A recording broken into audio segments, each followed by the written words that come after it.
everyone. Welcome to this meeting of the South Downs National Park Authority. My name's Vanessa Rowlands, and I will be chairing today's meeting. I'm just going to remind everyone of their primary responsibility for ensuring that the authority furthers the national park purposes and duty.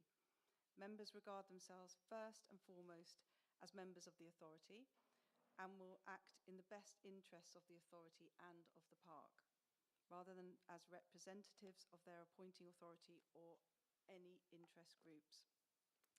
This meeting is being webcast by the National Park Authority and will be available for subsequent online viewing. By coming into the meeting room, you are considered to have given your consent to be filmed or recorded, and for the possible use of images and sound recordings for webcasting and or training purposes. For the benefit of those observing the meeting, members of the authority are identified by white nameplates, SDNPA officers by orange nameplates, and guests by green nameplates.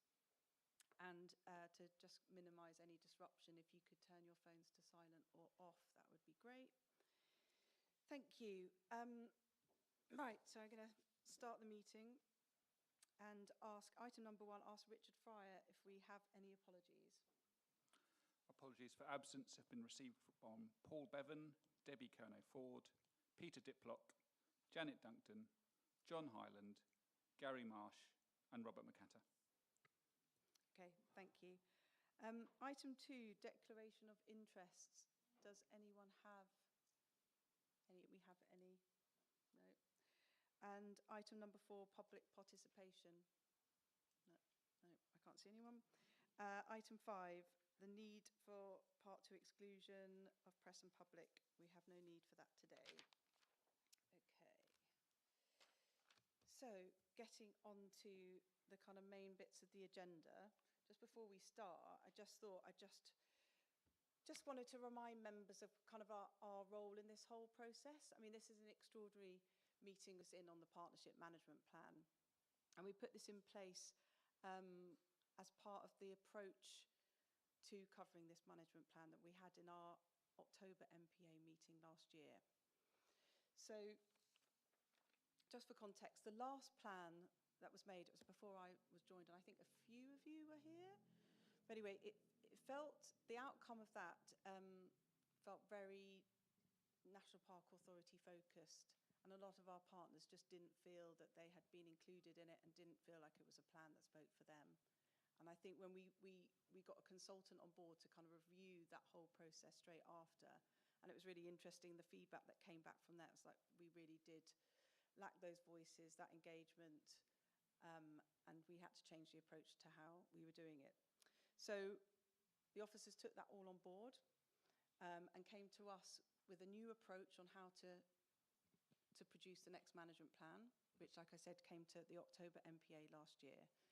And so that was looking at kind of a lot more engaging with all these different groups, coming up with a steering committee that actually included a lot of these delivery partners and stakeholder partners, as well as 2 members of this authority who happened to be Heather Baker as chair of the planning committee and Melanie Hunt as chair of the P&R committee.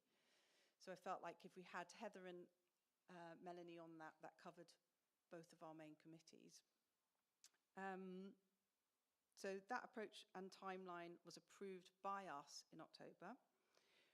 We then had a fabulous workshop in November where we got really stuck into kind of our thoughts and feelings on the partnership management plan and what we would like to see out of it. So we were one of the first groups to be consulted, if you like. And then the officers had engaged with the companies that were going to do it, which Anne will go into more detail about this. And throughout basically the first bit of this year, the first 3 months of this year, there was all the engagement, which all of us as members were given all the dates for and asked to attend if we could, to kind of like get stuck in. And so those of you who did, thank you so much. I mean, I went to quite a few because I just love that. So I think we've had lots of opportunities to kind of get involved as much as we can if we wanted to. Usually the partnership management plan comes to P&R committee to be approved. I mean, if you think about the local plan, that's very much on the planning committee side. The partnership management plan comes to P&R. There wasn't a P&R meeting scheduled at the right time, so actually it came to the P&R Away Day, which was last month, and that was really good. We got stuck into that, and I know the officers found that useful and took stuff away. So now today we've got the draft plan before us today, which is the officers are looking for approval so it can go out to consultation. There's still chances for us, we are as consultees, to input into that as well. But I just want everybody to remember that we are just one consultee in this process, and we must have this management plan really being bought into and believed and owned by all the partners and stakeholders and delivery people across the park, because we've got to deliver on it. So that's really, really important. And the only other thing I wanted to say is the timeline which we approved last year has been really, really tight. And I know the officers working on this really, you know, Anne and Ruth have just worked so hard to deliver things in the time frame. And I just want to say my thanks to them, because it's been tough, I know. So anyway, so members, we're going to crack on. Item number 6, I'm going to hand that over to Anne. Okay, thank you. And I think what we thought we would do is Ruth and I will just run you through a presentation, because what we'll do is we'll go through the process of engagement. I'll give you a bit of a kind of taster of some of the things that came out of the engagement, and then I will hand over to Ruth, who will take you through in a bit more detail the process that she used for developing the content of the management plan with staff and using feedback that we've had from the steering group and the engagement to date. And that will hopefully give a kind of nice introduction to the papers. And then we've got 2 papers today. So the first one is for you to note around the engagement process. And the second one, the important one, is to hopefully get you to approve for consultation the draft plan. So we'll do a general presentation, then I'll just briefly go through each of the reports, and then, if that's okay with you, Chair. Sounds great. Crack on. So, first thing to say about the engagement overview, we engaged consultants to help us with this.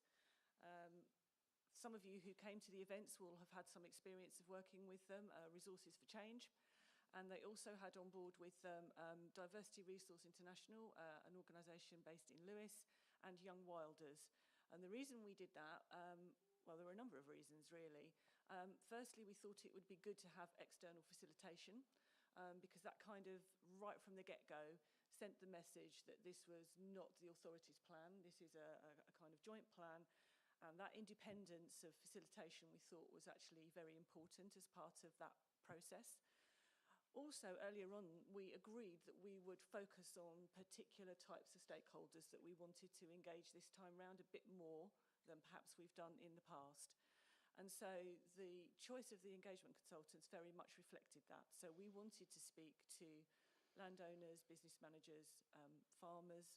We wanted to speak to young people specifically, and we wanted to speak to people from our kind of urban communities, as well as generally speaking to our communities as well. So that's why the engagement was kind of constructed in the way that it was, and that's why the consultants brought on those additional kind of partners to work with. And I think it proved really successful.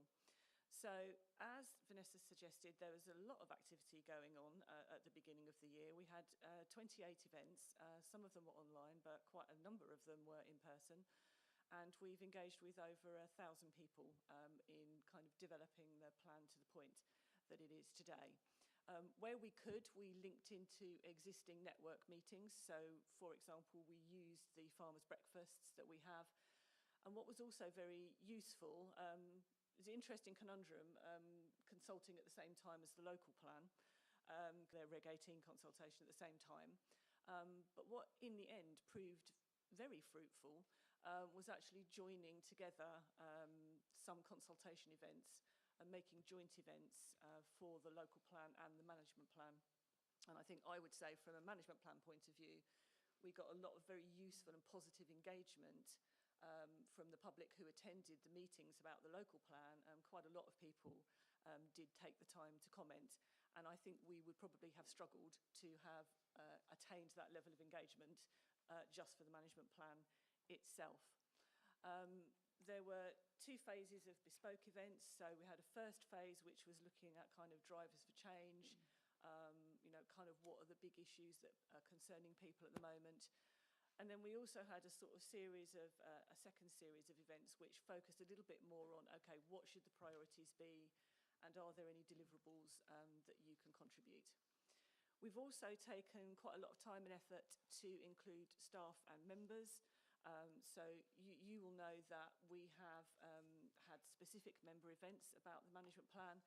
We've also had staff events, which some of them have been ones that members have come to too, where we've had the engagement consultants come along, and the staff and members have been treated as a key set of stakeholders, the same as other key sets of stakeholders. And as Vanessa has suggested, we had kind of member workshops as well, all through the process. And we've been keeping you updated and involved through sending you bulletins and information. So I'm hoping that you feel that you have had enough information about the plan. So I'll just say something very briefly about the structure of the consultation, how it was set up to work, and then give you a little bit of feedback on what came out of it. So the consultants chose to use this methodology, which is hindsight, insight, foresight. And for those of you who came to the meetings they were at, you will have seen this and had it explained. So the hindsight is the kind of looking back part. So celebrating success, identifying challenges, and providing learning. And there was a whole other stream of work that went on alongside the engagement from the consultants in looking at the delivery against the previous management plan. And we also undertook a review of the State of the Park report. And we now have a very nice story map on the website, and we now have a really lovely 1-page summary of the State of the Park report, which I think is amazing. But it does give a good summary of where we have got to. Just a few comments about the insight. So the insight was, where are we now? So this was looking at the strengths, the weaknesses, drivers for change, what people are concerned about. And then we went into the foresight, which is the what should we do next? What do we do with the opportunities and threats? What do people think should be priorities in the plan? I would just caveat the data that we have, because while the engagement was extensive, there are always kind of limitations around any form of engagement and any form of research. So just to give you a few caveats around this, you know, there were issues around data to assess delivery against the plan. There were a number of reasons for that. My research and evidence officer, Pauline, regularly tears her hair out about changing data sets and changing priorities from government, which actually make it incredibly difficult to sometimes review trends over time. When we did the hindsight exercise, and this is just something for us to reflect on, I think, as well, and speaks to what Vanessa said about partnership, we actually had a really low take-up of partners willing to be surveyed, because we asked for a kind of in-person survey and a kind of paper survey for partners. And it was quite a low level of feedback, which I think in itself is interesting and should just make us think. But we did get some useful things out from it, and we did have partners turning up at the other engagement events. And so because of that, you know, I think we just have to put some kind of thoughts around the fact that we have to weight what stakeholders said and their perceptions. You know, it's just their perceptions, and it's quite a few of them. So just bear that in mind. So if we move on, thanks, Ruth. So what came out of the first round of engagement was really what's changed in the external environment in the last 5 years? And the answer is quite a lot, for various reasons. And these are the kind of a summary, and it is a summary because for those of you who attended events, you know we did a very long list of drivers and opportunities and threats. This is a real summary of those drivers for change. The ones that got mentioned the most were funding and incentives to do things. Lots of people finding the economic environment quite challenging at the moment, particularly for landowners, conservation organisations. And one of the observations that came back was that quite a lot of the funding that is available is focused on short-term project-type activity. Not that much of it is focused on promoting kind of long-term activity, and that's a little bit, can be problematic. We've got very good at doing projects, AV has our partners, but a project stops, and there's always then the issue of legacy. Environmental concerns, you know, lots of people reflecting on flooding, droughts, habitat loss, and actually, to some extent, particularly in honeypot sites, visitors are actually having perhaps a negative impact on the thing that we're trying to preserve along with our partners. Also, changes in technology. There are potential technological solutions to sustainability and to addressing climate change. There are also technologies that might help make the park more accessible to a wider range of people in different ways. So lots of different kind of nuances around that. The other drivers for change, I think, probably won't surprise many of you. Cost of living affordability came out a lot, particularly when we were talking to young people and communities and people from diverse backgrounds. Lack of disposable income for transport and travel was a real barrier for a lot of people. And the other thing that came out was housing and the need for kind of affordable housing. And it came also through in some of the engagement that we had with businesses.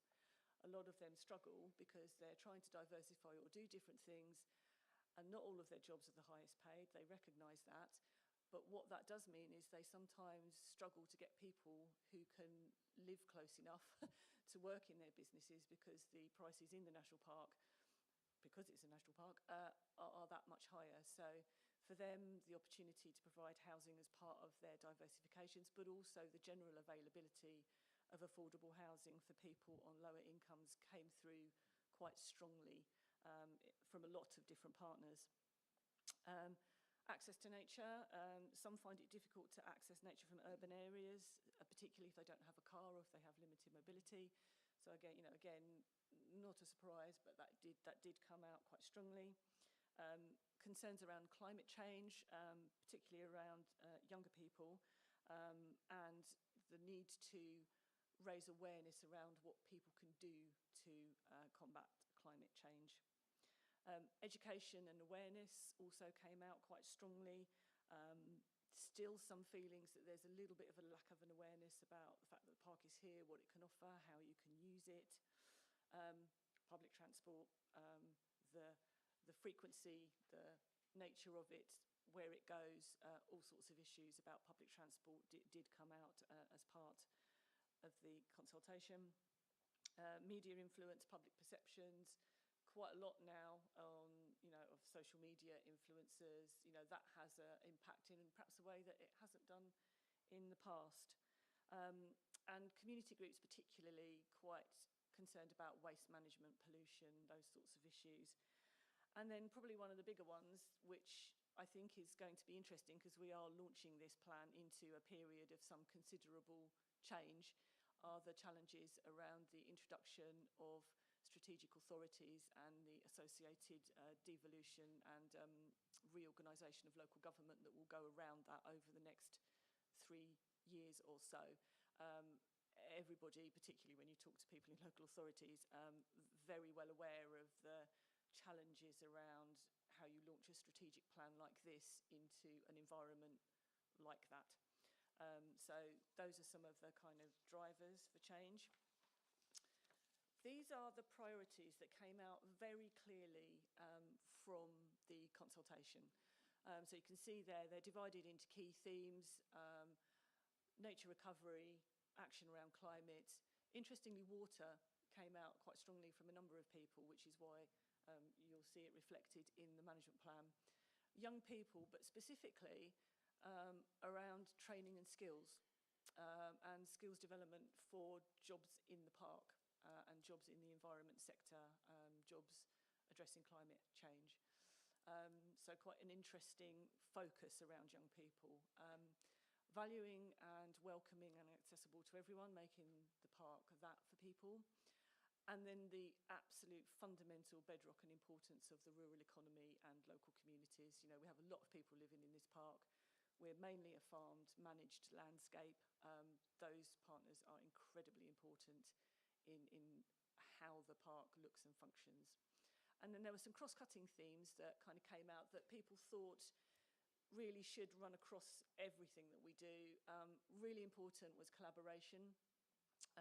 We had some particularly interesting feedback actually across the board on this, that people very much welcome the role that the National Park Authority has in kind of convening, in influencing, bringing things together, kind of operating at that strategic level, and they want us to do more of that.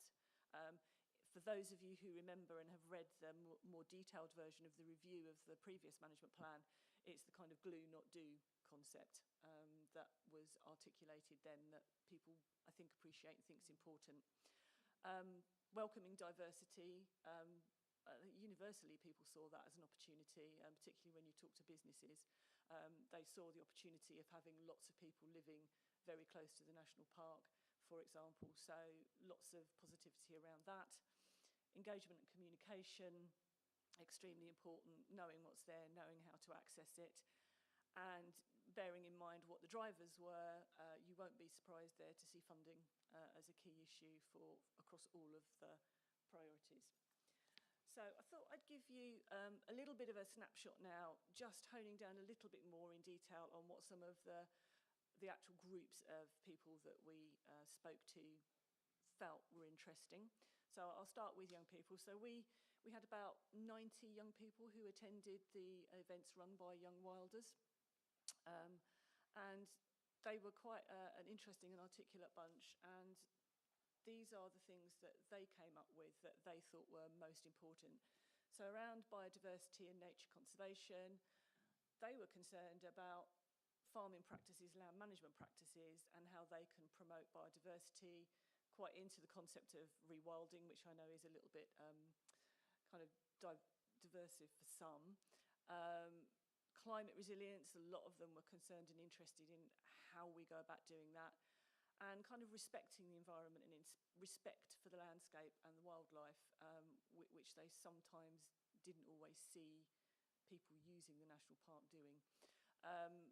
Public access and inclusion, right to roam wild camping, they found an interest in that, wanted it to be more accessible, and having kind of centralised platforms to help them find out about where things were, what they can do, and why you have to behave in certain ways when you're in the countryside.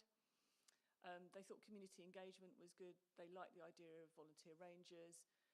Big issue for a lot of people, actually, was dogs and dog behaviour. You'll see this in the feedback from more diverse groups. Quite a lot of concern, really, about some of the dog behaviours that people witnessed while they were out, because for the Young Wilders, their kind of activities were out walking in the park. So they were in the park while they were having these conversations, and they observed what people were doing. So a concern around dog behaviour impacting on biodiversity and the landscape and the habitats. So they were thinking about what self-policing systems we could have and public engagement opportunities there might be. And I know Ruth and the team are thinking about this and will be thinking about, you know, how we promote responsible kind of dog walking and use of the environment. Education opportunities, not surprisingly, for this group of people. Opportunities for research, linking into universities, involving students in developing what goes on in the park, work and training for under 30s, and encouraging their creative contributions they thought was important. And they were interested in sustainable practices, so you know how you collaborate with landowners, farmers to manage a shift to a nature-friendly method of managing the landscape. So that was the kind of things that they came up with that were important to them. So for diverse communities, they had a number of workshops separate, and a lot of these themes are quite similar to what came out of the general community workshops, if I'm honest, are not massively different. Accessibility enhancements were important for this group. They came up with suggestions like, braille signs for visually impaired people, sensory-friendly trails, things, multilingual resources. Similar to other communities, improved infrastructure, public transport, enhanced lighting, clear signage and maps, and signage did come up a lot in communities, particularly those ones on the edge of the park. How do we know how to get into the park from where we are? Community engagement, so they were suggesting that we need to go to where groups are and engage them at things that interest them, and then use that as a mechanism to have the conversation about the national park. And for this group in particular, safety, feeling safe in the space, came through particularly as important. So they kind of like the idea of visible park ranges. Some of these events took place at Seven Sisters, for example. Having emergency call stations in remote areas, again, using positive signage and visuals that create a sense of safety for people using the landscape. And then again, very similarly to young people and to communities, kind of wildlife and respect for the fact that this is an owned and managed landscape. Dogs for them actually impinged on their sense of safety when they're using the park. And they spoke a lot about encouraging responsible behaviour for people who are visiting the park. So that came up for that group. And then this is just sort of frequently mentioned themes by other groups. I just thought you'd find it useful to see what farmers, businesses, wildlife groups and communities said. There was a lot about building better relationships and collaboration with the people who manage the place. That came through quite strongly from all of the groups. Wildlife groups, you won't be surprised, are most interested in action at scale and talked about specific types of habitats. Businesses were very into diversification, promoting local produce, funding and grants, and affordable housing for them was a real issue. They saw lots of opportunities in where we are, the communities around us, and wanted to be able to kind of make the most of those opportunities. And then communities, again, not too much that I think is going to surprise people here, but it's about that connecting with those communities who are right close to the park, thinking about what the barriers, which is where you've got the green bridges, which are major infrastructure projects, so I don't quite know how many of those will get off the ground, but if you think about barriers to accessing the national park, for a lot of places, if you've got a train line or a massive road in between you and the national park, there's actually a really physical, tangible thing that, it makes it a bit difficult for you. And again, for these groups, transport, how you get into the park and how you get around the park once you're here, and that kind of last mile, how do you get to the thing that you want to get to once you've got to a train station or something like that, for example. So quite a lot of kind of feedback on that. So that's just me giving you a bit of a more deeper dive into the engagement. You've got the full engagement report as an appendix, so you can see all of the results. But I'm going to hand over to Ruth now, and she's just going to take you through how we've interpreted a lot of that and taken it into the development of the new draft plan. Thanks, Anne. Can everybody hear me okay? I'm quite short, so I've got to make sure I'm up close. Sorry, I'll be hanging over the table. So I had, communicating with people about the national park is a fantastic job. I always say my job is about helping people to love the national park. So being able to build on that much engagement and that much information has been absolutely fantastic. So I had two jobs. One was to look at the vision for the national park, and the second was to work with the experts to use the experience and evidence they have and combine it with the engagement to find out what those themes should be for the next 5 years, because as you can imagine, any PMP we do could have 500 issues easily, but we need to be able to prioritise those. So two things that really stood out for me from the assessment that we had of our last PMP was that we needed to live and breathe the mission to connect people to the national park, and that's really stuck with me, absolutely. I mean, it's a key part of my work, but I started to think, well, it should be a key part of everything we do and of our PMP. And the second was that we needed to lift up and have that bird's eye view, and it's what members do for us strategically, but where we need to be, we need to see that picture from the top, and we're the only ones that can provide that unique perspective. So the first thing I'll talk about is the new vision.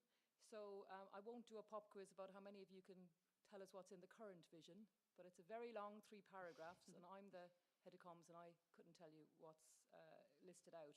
So one of the key things was short, inspirational, accessible and plain English. We talk a lot about being welcoming and accessible.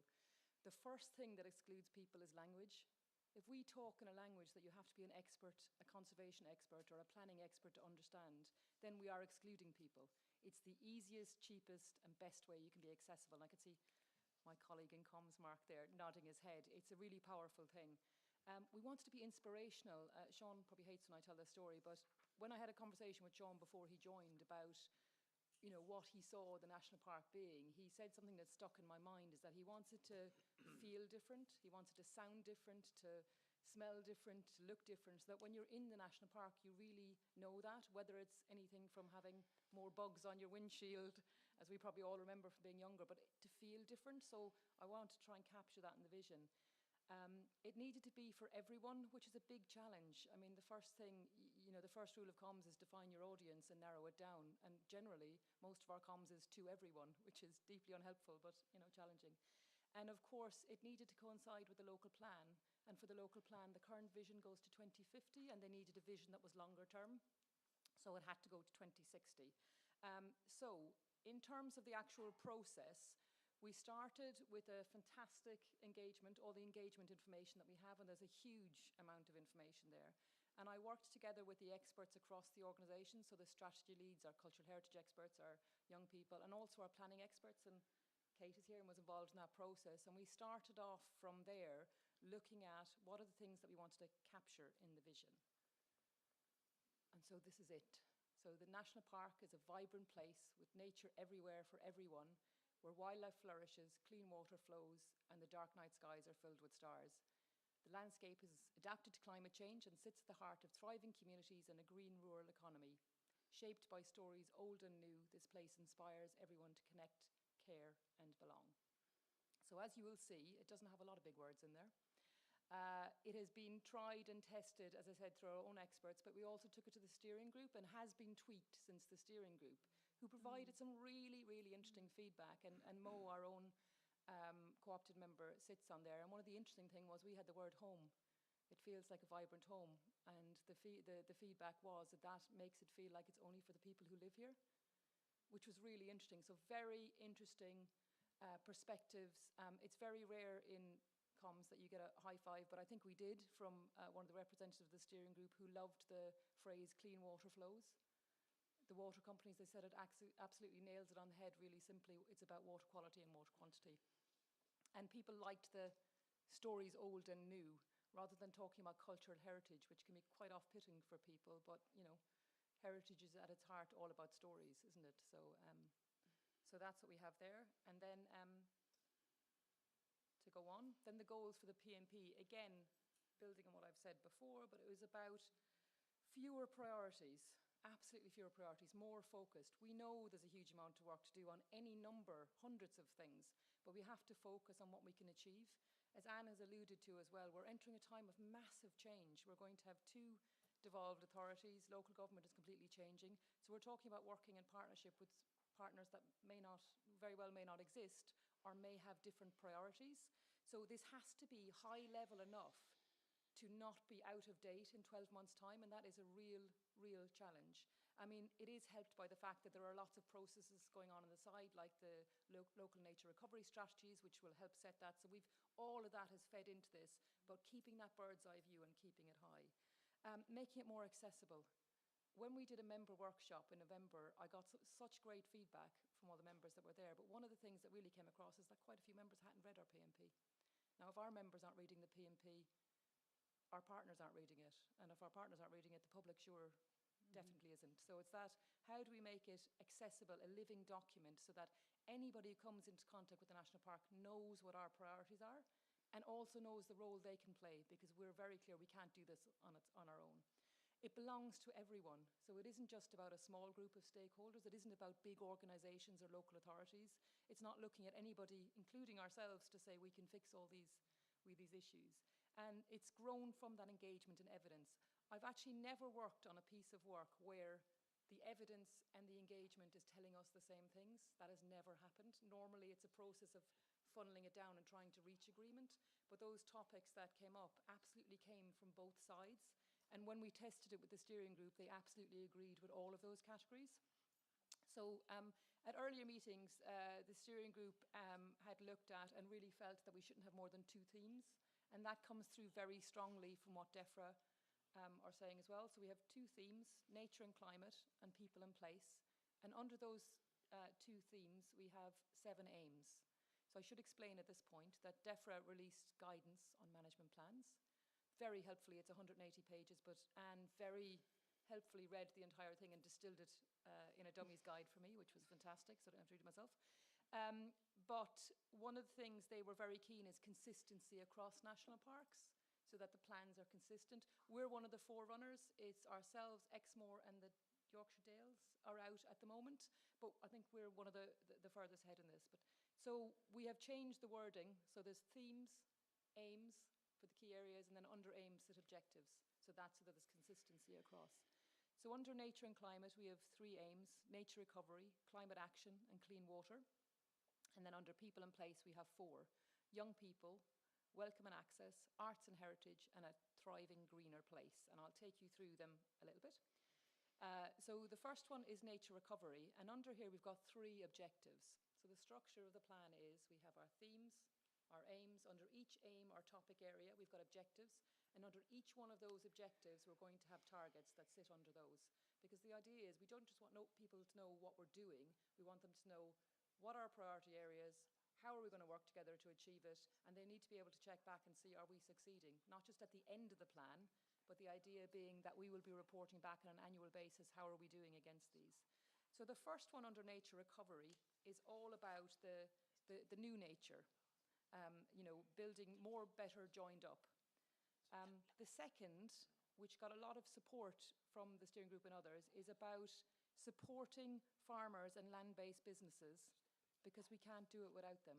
Nature recovery is just not possible. And it feeds into what Anne was talking about earlier about partnership. Part of partnership is recognising that it takes partnership to deliver on these things, not just that they're going to come in the end and deliver it, but acknowledging that they're necessary to it. 1.3 is all about managing the existing. This came across really strongly from the steering group and has come through very strongly from the nature recovery strategies. It's all very well designating areas for nature and creating the new, but if the SSSIs that we have in other nature protected areas and priority habitats are in a terrible condition, then we're failing. We have to be bringing all of those together with us. The second is all about climate action, and as you know, this is huge. It's global. It's what can we do at our area, and that's what we're looking at. You'll see that DEFRA have a target of net zero by 2050, I believe. Sean, is that correct? Yes, 2050. We have 2040, because we have signed up with all the other national parks to race to zero, and that is our commitment to reach net zero for the national park by 2040. There's 2 objectives under here, and again, this goes back to our partnership. The key is that we cannot do it, firstly, in objective 1, without our businesses and our local communities, and secondly, without our farmers and land managers, because it's their actions that are going to enable us to meet net zero. They manage the land, they run the businesses, transport, manage visitors. The third topic there is clean water. As Anne said, this really has been bubbling up for quite a few years, hasn't it? And really it's having a bit of a zeitgeist moment, is that everybody from the general public to partners is really concerned about our water. I mean, we've had the driest spring, I think, in 69 years. We're already in water shortage. It's very, very timely, and that's what the PMP should do. It should capture what people are passionate about and they want to get behind. The first is all about how we work, catchment-based partnerships, and this has received a lot of support, not just from the steering group, from partners, but it's about how we work and looking at that landscape scale. Absolutely. And then the second one is about the condition of the water environment for nature, people, so that there's enough clean water for both people and nature. And Ruth, can I just ask for a pause for a minute? Yeah, of course. Because I'm just reflecting. I don't know. I'm just reflecting that we've chance to kind of work through what Anne discussed in her first report, and I'm just thinking actually we were having a massive dump of information. I just want to give everyone a little break. So, because it's so important, and I just need us to reflect and kind of reflect back on the first report, and then we're going to go back again, and is that all right? Because I've read this quite a few times, and even me, I'm just sort of like, oh. So I'm just going to pause. Everyone take a deep breath, and if you can remember, we're going to go back to Anne's report, which is about the engagement programme and the process. And I just wanted to kind of, if is that okay? Yeah, would you like me to go to the recommendations to see that, or just to Well, talk no, about because it? I thought we'd already, like, it felt like we had got on to the next report.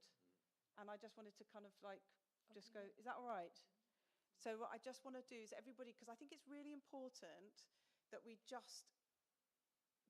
I just want everybody to fully understand the process that we went through, the steering group, the partners that we got on, the engagement. Is there any questions that you want to ask Anne about that engagement process? You know, is there any issues? I know on the steering group, the last meeting of the steering group, Melanie, you couldn't make it. I'm not sure if Heather, you were there, but Stephen, you were there. And I just thought, actually, if you wouldn't mind, if I could just ask you to kind of reflect on how the steering group was working, because I think that's really important for members to understand that. Thanks. Sure. Yeah, I attended on behalf of Melanie the last steering group meeting. It was a very good attendance, a broad range of partners, which was fantastic. The objective was to note the feedback from the engagement programme and review the consultation draft. I thought that the discussion on the vision among the partners was really good. And obviously there's that balance, and as Ruth mentioned earlier, some changes were made as a result of the discussion. So people were certainly engaged in what the vision meant.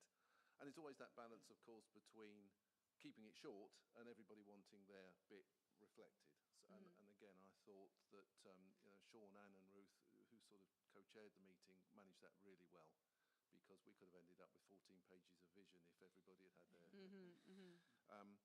So that was great. And then the discussion about the PMP, again, the breadth of the discussion was fantastic. The bits I highlighted for me was the use of the word we in so it's we does not equal the national park. We equals us and our partners, and that point was made very powerfully. That we've got to be a bit careful that it's not a document that everybody looks at us to say, well, that's your document, you get on with it, you manage it, it's your plan. I think there was also a wide-ranging discussion about public transport, which is quite a thorny issue that we certainly need partners to help with. This is not going to be solved in a few moments. And I liked also the discussion about accessibility being physical elements and a welcoming atmosphere, and making sure that the plan conveyed that message. It's not just accessibility as in I can walk in the park, but I feel comfortable walking in the park. I feel comfortable doing what I want to do in the park. So that was a sort of breadth of discussion that went on. Very good. And I was, it being my first meeting, I was impressed at the engagement. You know, we use that word a lot in this meeting, but it really was. People were actively engaged and discussing. And if that's a measure of the engagement process, then I think it's gone very well.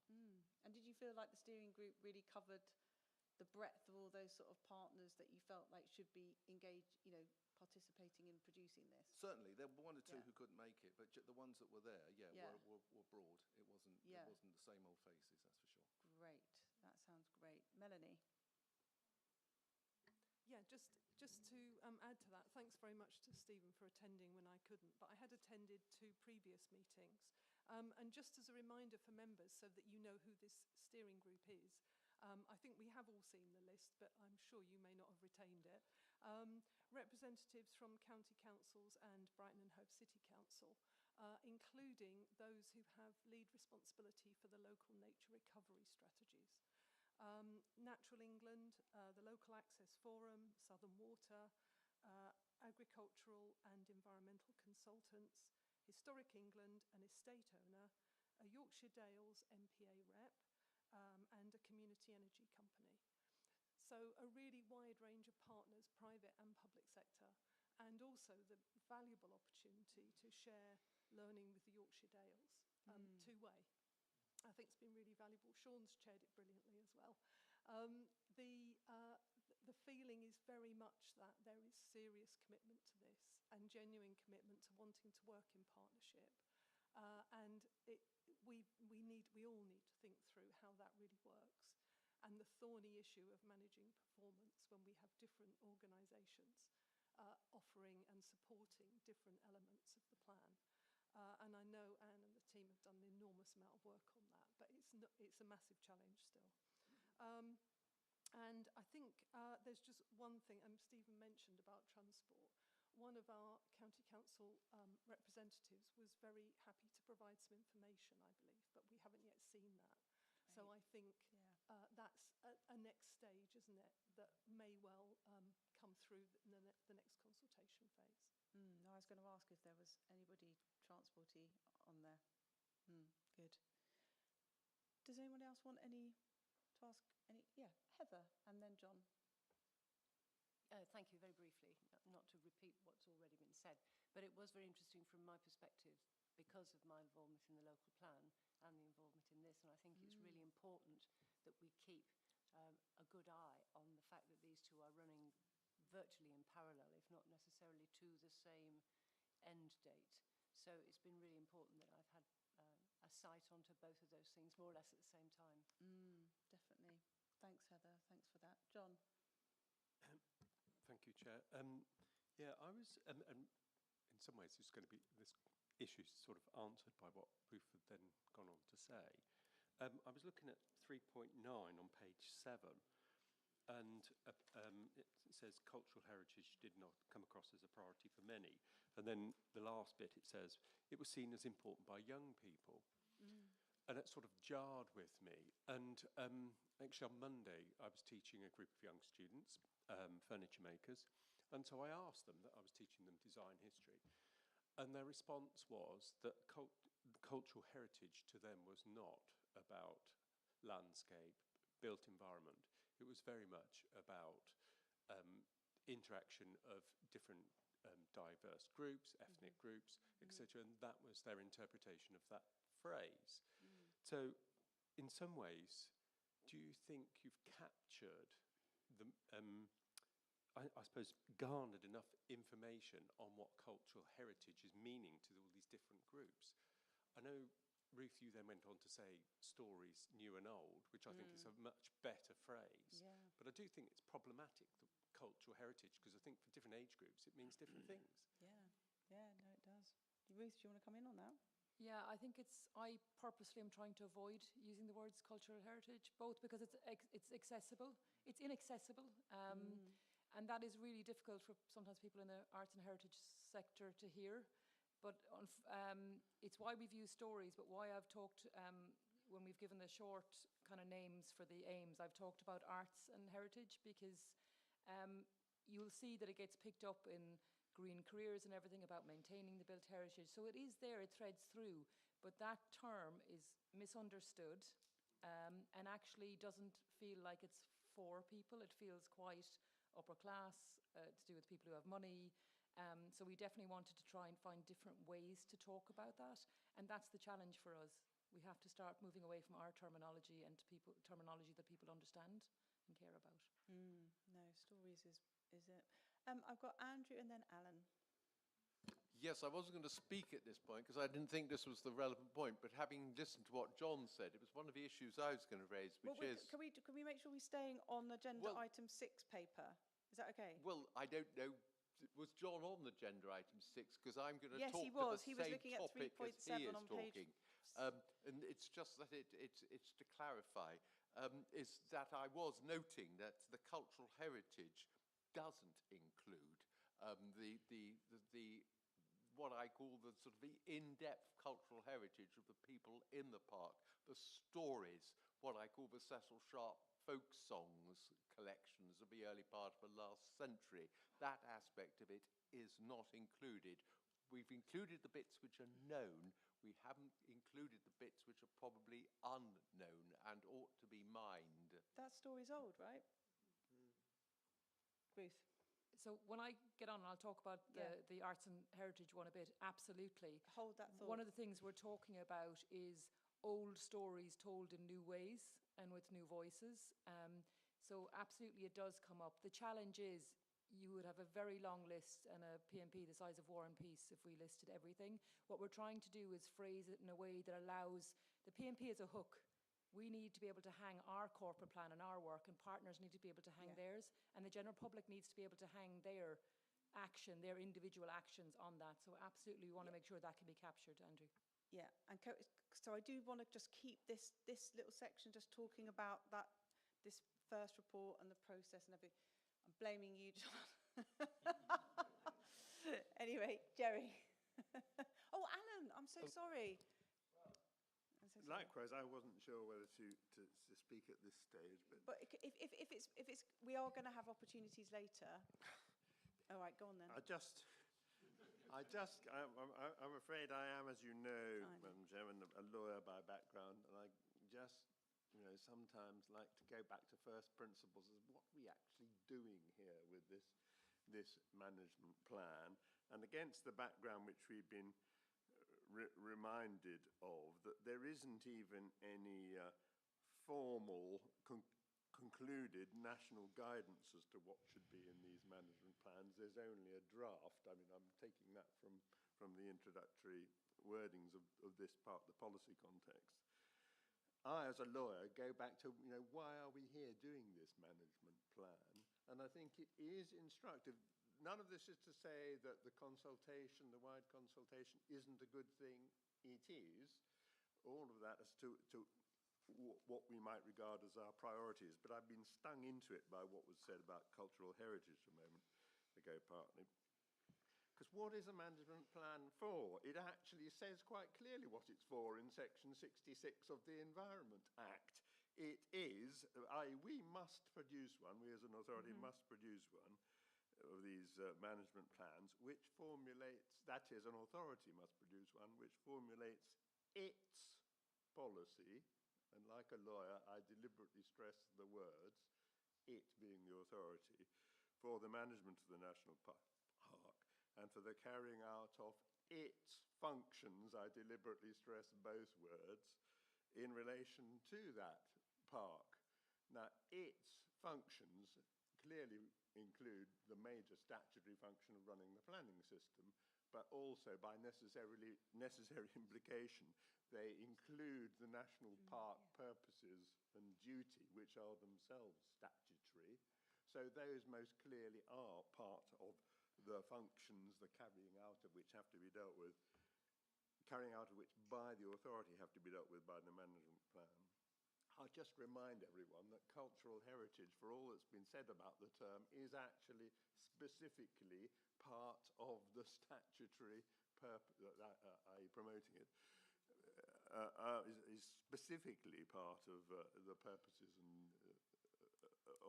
of the national park.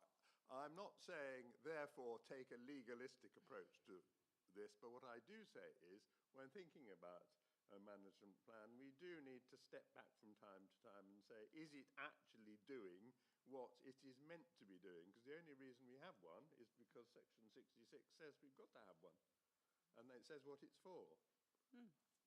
Thanks, Alan. Ruth, you wanted to...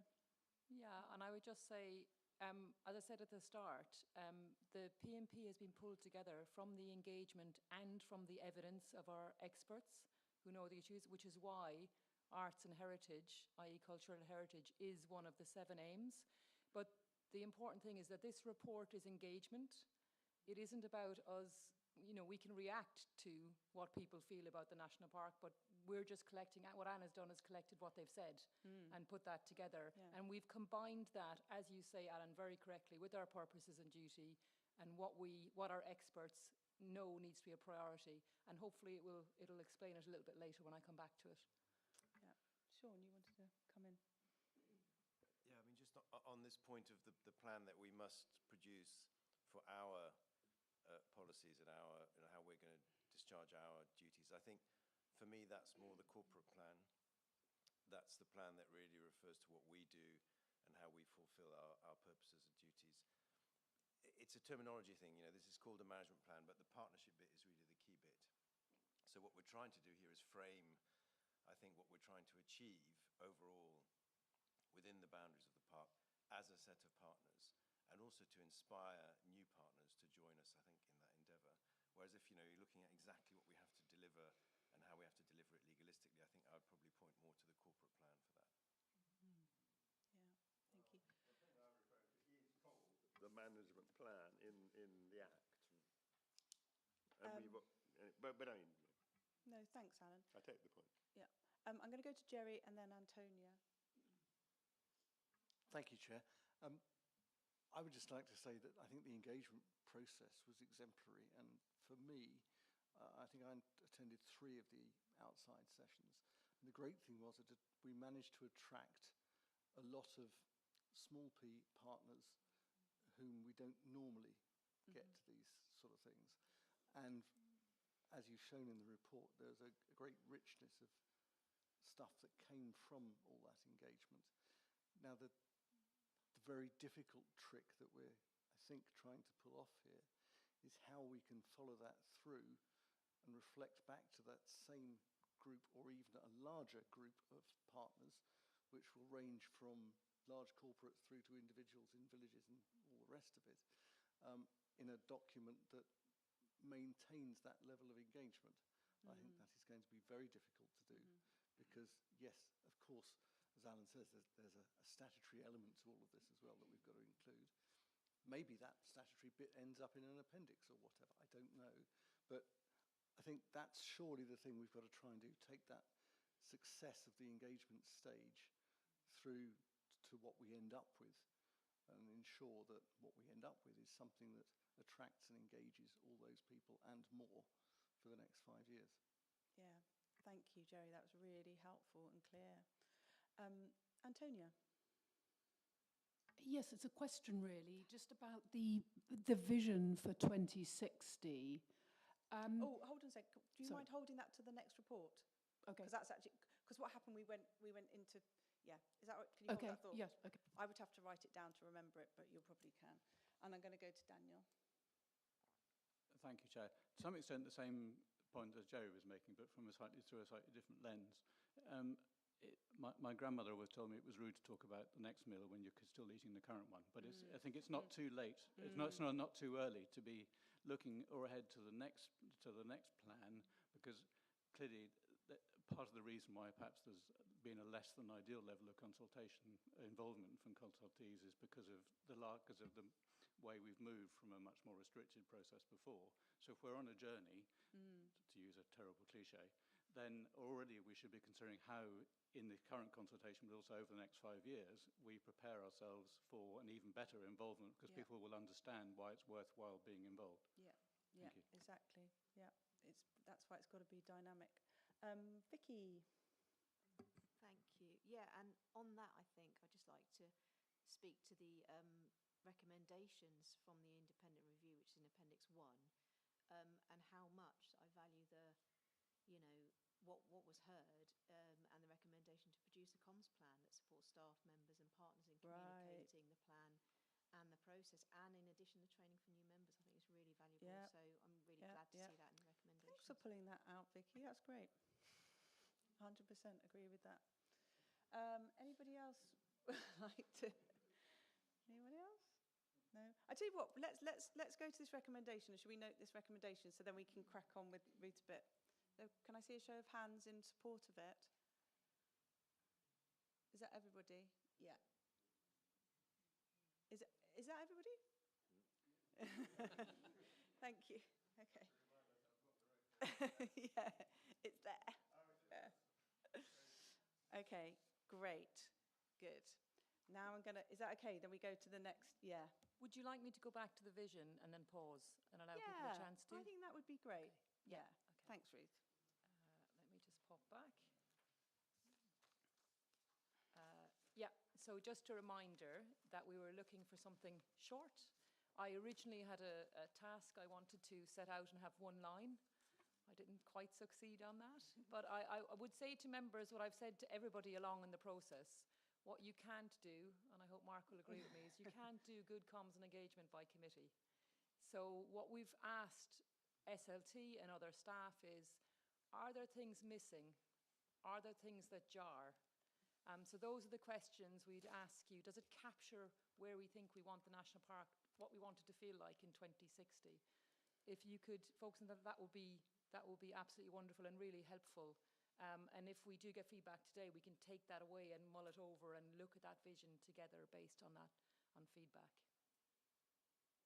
I think you've done an amazing job on this, Ruth. I really do. Considering like the kind of, like when you were explaining it to me about kind of using certain, you know, the words that came up in, do you remember the word cloud thing that we did in the engagement process?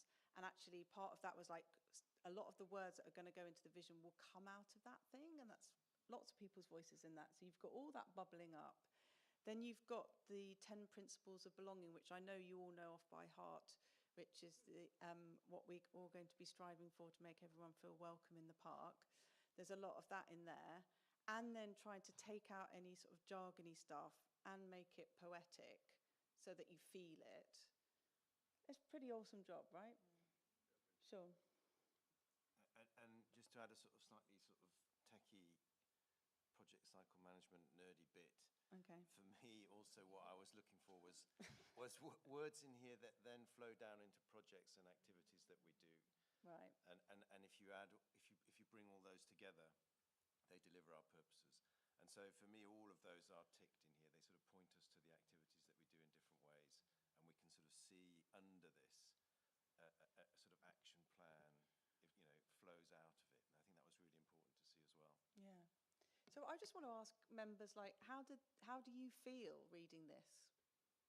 What's your feeling about it? Ooh, okay. Mark, then Antonia, and then Andrew. Feelings question. Yeah. Inspired, actually. I'm really positive and ambitious. Nice. You know, as a relatively new member, I'm still fairly green, less than a year. So reading this is really inspiring and makes me want to contribute more and think about how I can be a better service to the park. One of the things that I think Sean and I talked about on the WEP visit last week was about there's bits of this you can just pull out on their own and it stands up really well. So actually the first part of the first sentence is good enough, actually. The national park is a vibrant place with nature everywhere for everyone. You can put a full stop there and it really is really powerful. But actually, as you sort of lean into the rest of the paragraph, it just really, as Sean's just pointed out, pulls out lots of specifics. I mean, I think it's beautifully crafted. It's very rare that I don't want to edit things as a wordsmith. So I'll have to try really hard to come up with an edit of this, but I think it's brilliant. Yeah, and it's inspiring. So thank you. No, well done. Antonia. Yes, well, also as a wordsmith and ex-journalist, I can see what you're trying to do here with the vision, but I think there's just a logical problem with the bit about the dark night skies. Yes, obviously it's aiming to be inspiring, which is great, but the fact is we can affect, as a national park, wildlife flourishing and clean water flowing through our development control policies and our policies and our planning approaches. But we can't actually put stars into the night sky. All we can do is try and ensure that they are visible. Yeah, that's funny you should say You that. know, Yeah, we can't. it's like the light pollution thing, isn't it? Yes, so I think we should be saying, and that the stars are visible in the dark night skies. Yeah, but does it make you feel more excited about the Well, park? I mean, we can fine-tune the words, but I just think there's a kind of error of logic there. We can't actually put stars into the sky. I love logic. We can't. I love logic. Where we can affect the flourishing of wildlife and the flowing of clean water. Okay. Okay. Andrew, how do you feel about it? Well, you know me on these occasions. I'm going back to going back a base, and I've got in front of me the last vision, which is a longer vision, and I wondered, when you wrote this vision, I was involved in the last one, a lot of us were involved in the previous one, because it was Who was involved? I'm kind of interested. in the Hands up, previous yeah. plan, those of us who had was- something to hands do, up, who was everybody who was Three. in the Thanks. authority at that time had the opportunity. But it is much longer, and at that time I think we thought we'd reduced it greatly down to basics. And interestingly enough, I suspect looking at that, it's about a third of the length. And yet I heard others say, well, even that's too long because one sentence should encapsulate it all, but how very difficult it is.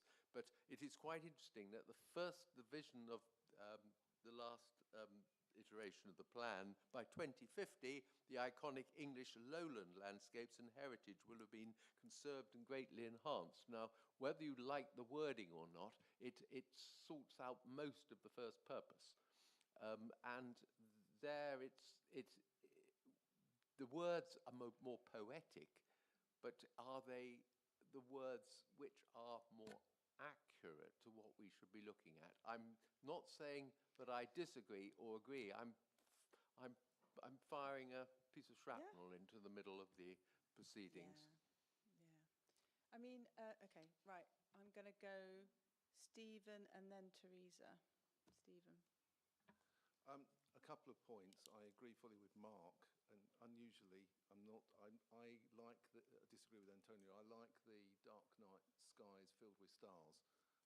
That first sentence, I think I could read to my children and grandchildren, and they would understand what it means to be in the national park.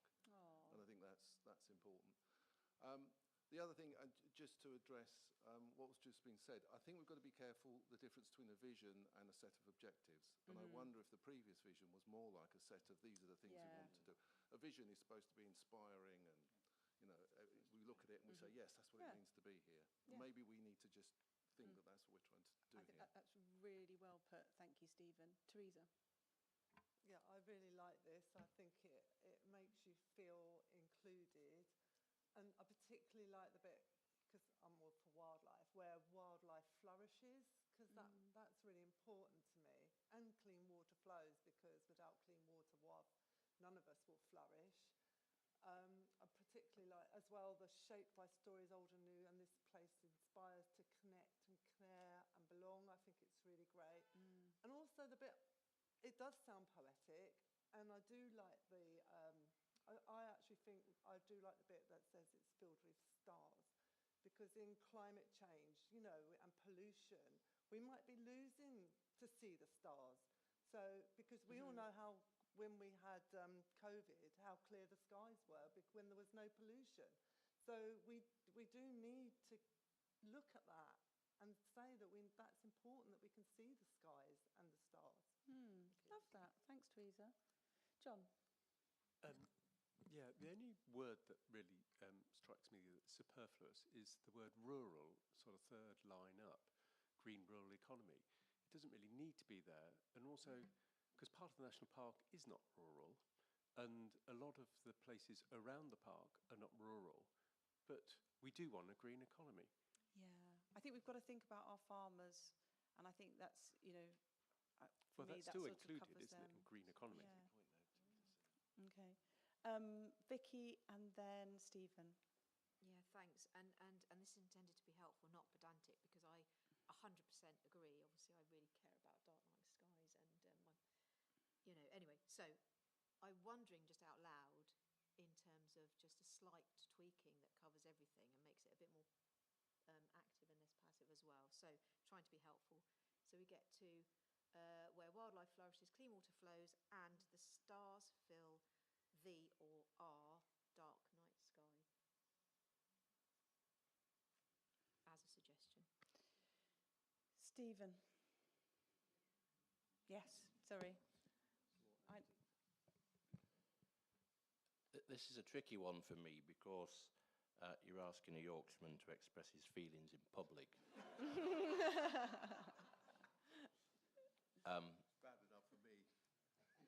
But joking apart, I endorse what the other Stephen said, that it's not a legal text, it's a vision, it's to be visionary. and I think it is. Yeah, thank you. Daniel? Yes, I don't want to be sounding pedantic, maybe I am, but Ruth said, is there anything that jars? And as I read it, I think it's fantastic. I mean, it's one of the best vision statements I've ever read. But the one word that jars for me is adapted. The landscape is adapted to climate change. I wonder, because is that give a sense of complacency, or the lack of climate change in 2060 will still be continuing? So I don't know whether either adapting, or in one of the other documents it's resilient and adapted. So maybe the word resilient would be better than adapted. I don't know, but that's the one word that jars with me.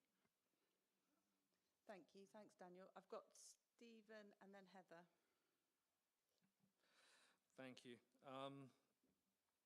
I have a thought, and I don't know whether it's reasonable or not.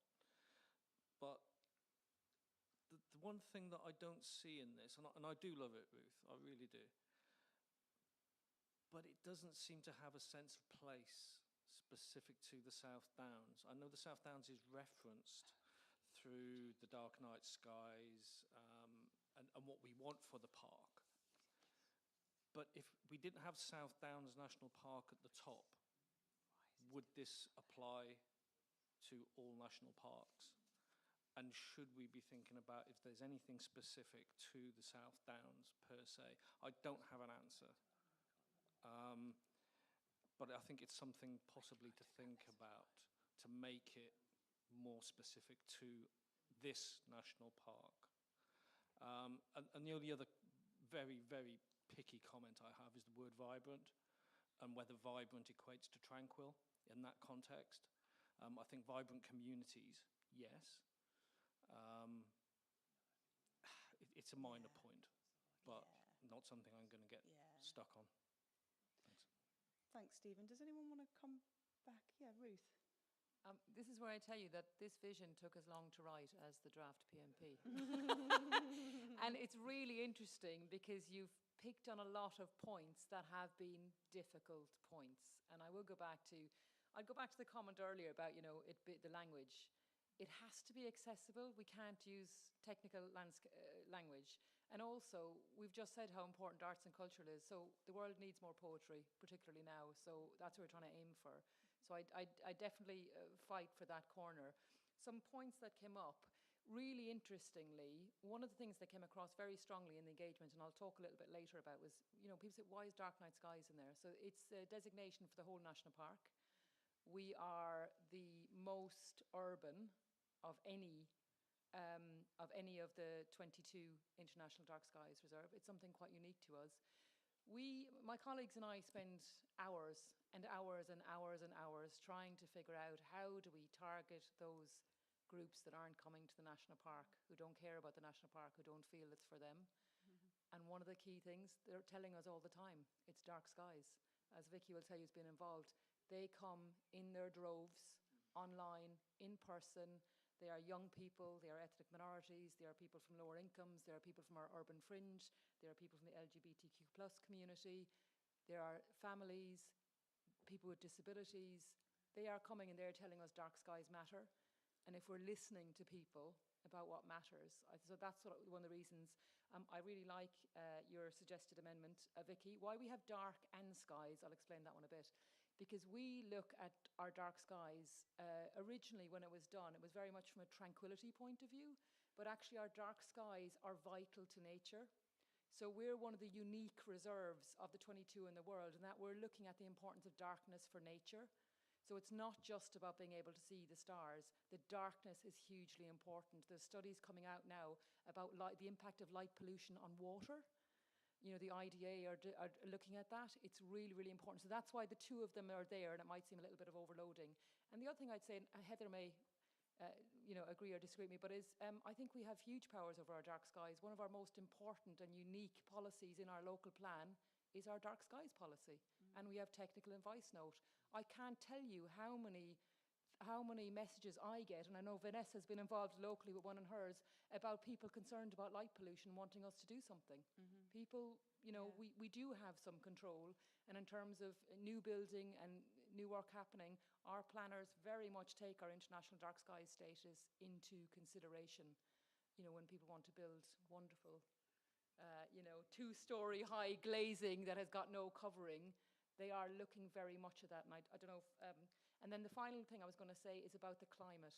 Oh my God, we've done so much work around this. Originally, it was the landscape is climate positive, because exactly that, we wanted to move beyond just hunkering down for climate change, but the steering group really hated the personification of the landscape, and people said they didn't know what climate positive was. So then we went backwards and forwards.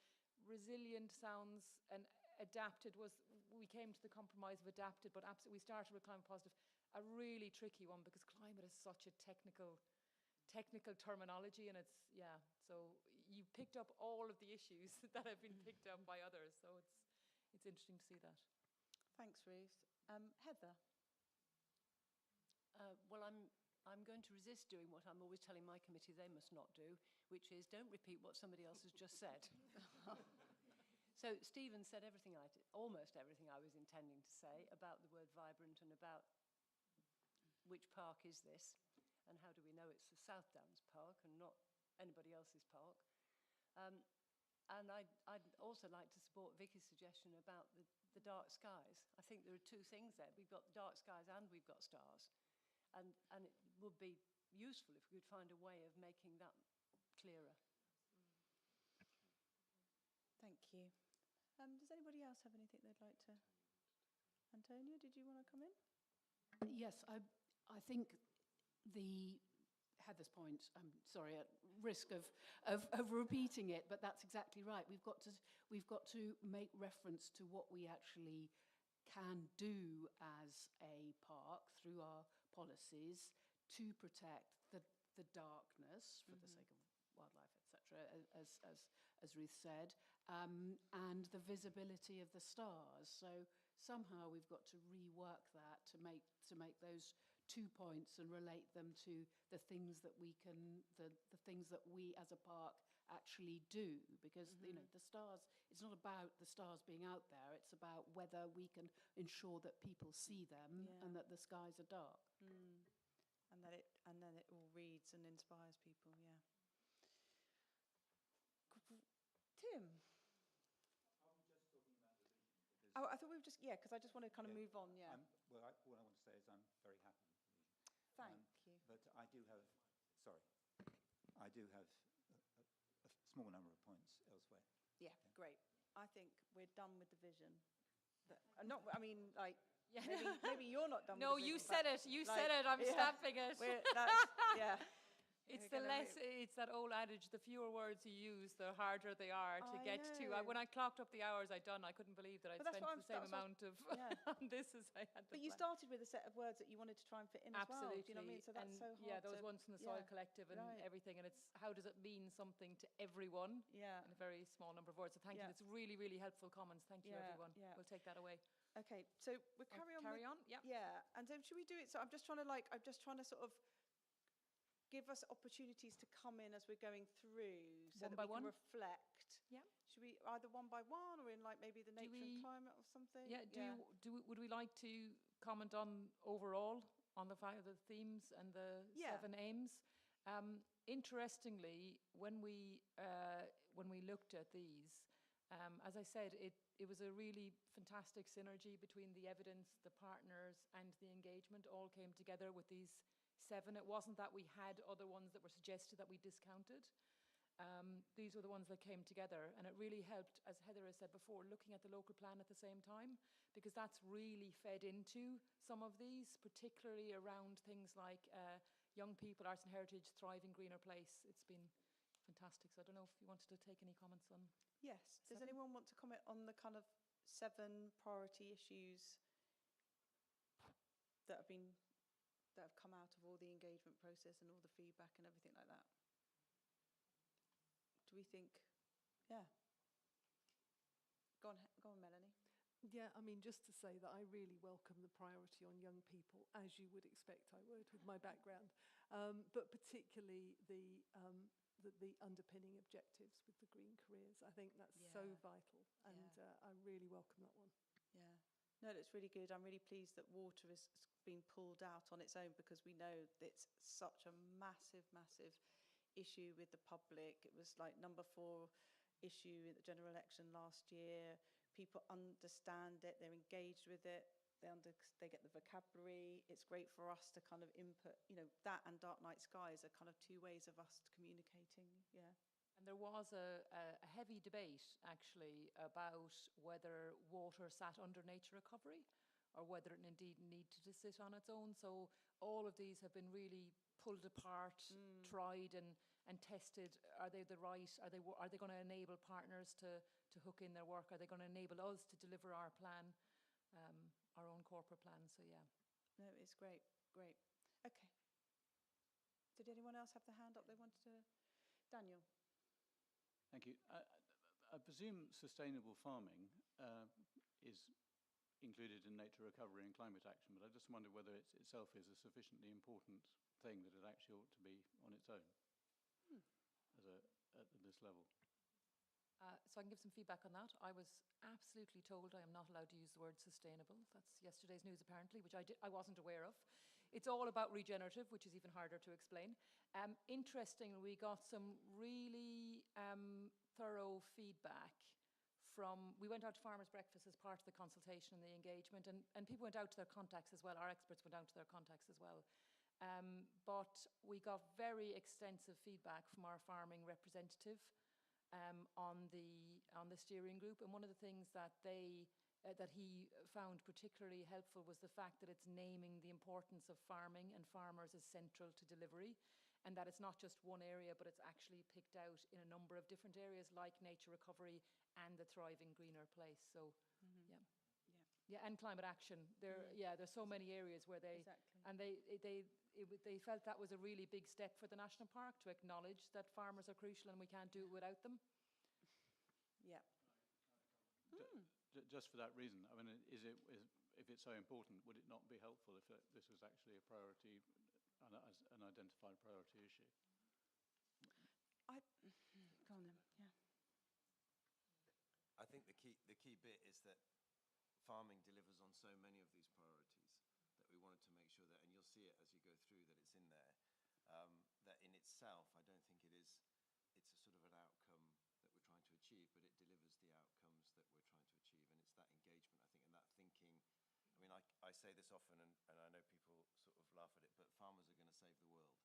And by that I mean, we need food, and we need nature recovery, and we need climate, and we need clean water, and farmers are at the front, cutting edge of all of that. So making sure that we work with them is important, but I think singling them out at this point would separate that from what they're actually delivering. Stephen. Thank you. Just picking up on that point, I hear what's been said about the agricultural community being so key and important to this whole process, but actually nature recovery can take place within many sectors, and whilst the rural economy is significant within Sussex and Hampshire, I think that comes out in the report, that the role that agriculture can play is really important, and we don't need to separate that out per se. But the point I was going to ask about is actually arts and heritage, because does that include crafts? Because I've seen on page 281 in the box, it says about the creative arts and heritage, but I don't see the word craft in here. I've not done a word search for craft, but actually in Sussex and Hampshire, we really do have some very specific endemic crafts that are associated with the landscape. I'm thinking hedge laying in particular, the Sussex lay, the flint walling that we do. Those things are hugely important and great skills and assets for young people, and way into the park through careers in those cultural, can I say cultural areas? Are we binning cultural completely? No. Ruth? No, we're absolutely not binning cultural completely. We're just calling it something else that people understand. But crafts, I'll have to double check through whether the actual word itself is used, but absolutely it's central. The great thing about the young people, and maybe it's, if I move on to kind of taking through each one, the fantastic thing about young people, that was a real coming together of cultural heritage and young people, because the two objectives there, one of the biggest things there is that we do not have young people going into the crafts that we need to maintain our built heritage, to be the farmers that are going to save us of the future, to be the environmentalists and all the other crafts and industries that actually contribute towards the national park. So that's picked up there in Greener Careers. But would it be helpful if I moved on and went one by one? Yeah, Yep. okay. So the first one was nature recovery. And obviously this is the strongest one that came out through the engagement and also through our partners. We have the local nature recovery strategies which are being developed, and they have very heavily influenced this as well as national targets that the government have about nature recovery. When we took this to the steering group, the LNRS representative there said it absolutely hit the nail on the head of the three things that are coming out in that strategy, and they represent Sussex. So just a reminder, the first one is all about the expanding, bigger, better, joined up that we've all been trying to do, and more land for that's specifically for nature. Objective 2 is all about those land-based businesses, and we have used land-based businesses. It's a tricky one, isn't it? Farmers like to be called farmers, but they also want to be acknowledged as businesses. They are businesses. They're not hobby farmers. So we've captured land-based businesses. It's not the easiest term, but it's trying to capture that there are lots of different businesses, and that's the hedge layers, the local shop, lots of different things that are captured in there. And then the third one is the management of existing sites. This is a real bugbear for people. There's no point giving an extra designation or support for priority habitats, and then they're not looked after. And as we know, being in a triple SI does not guarantee that the quality of that triple SI is good. So this is very much about the quality, looking after what we have, not just looking for the new shiny, but looking after what we have. So there was all the others have two aims, but it was felt very strongly that this one needed these, objectives, that this needed those three specific objectives. Ruth, sorry to be a pain. On the land-based businesses, I notice on the figure showing the rural economy of the South Downs National Park, in big letters, is fisheries. Is that, it's on page 39. Does land-based, is that really an important part, and does land-based exclude it? Maybe not. Look on page 39 of... Oh, it's an appendix. Yeah, or 283 of this pack.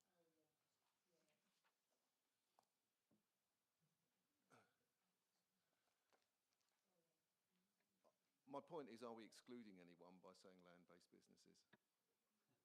We're trying not to. We're trying to be exclusionary. So one of the things we're going to be doing as we go through actually is to make it more accessible, is really looking at the graphics and the data and the information that we're giving people and how we get that across.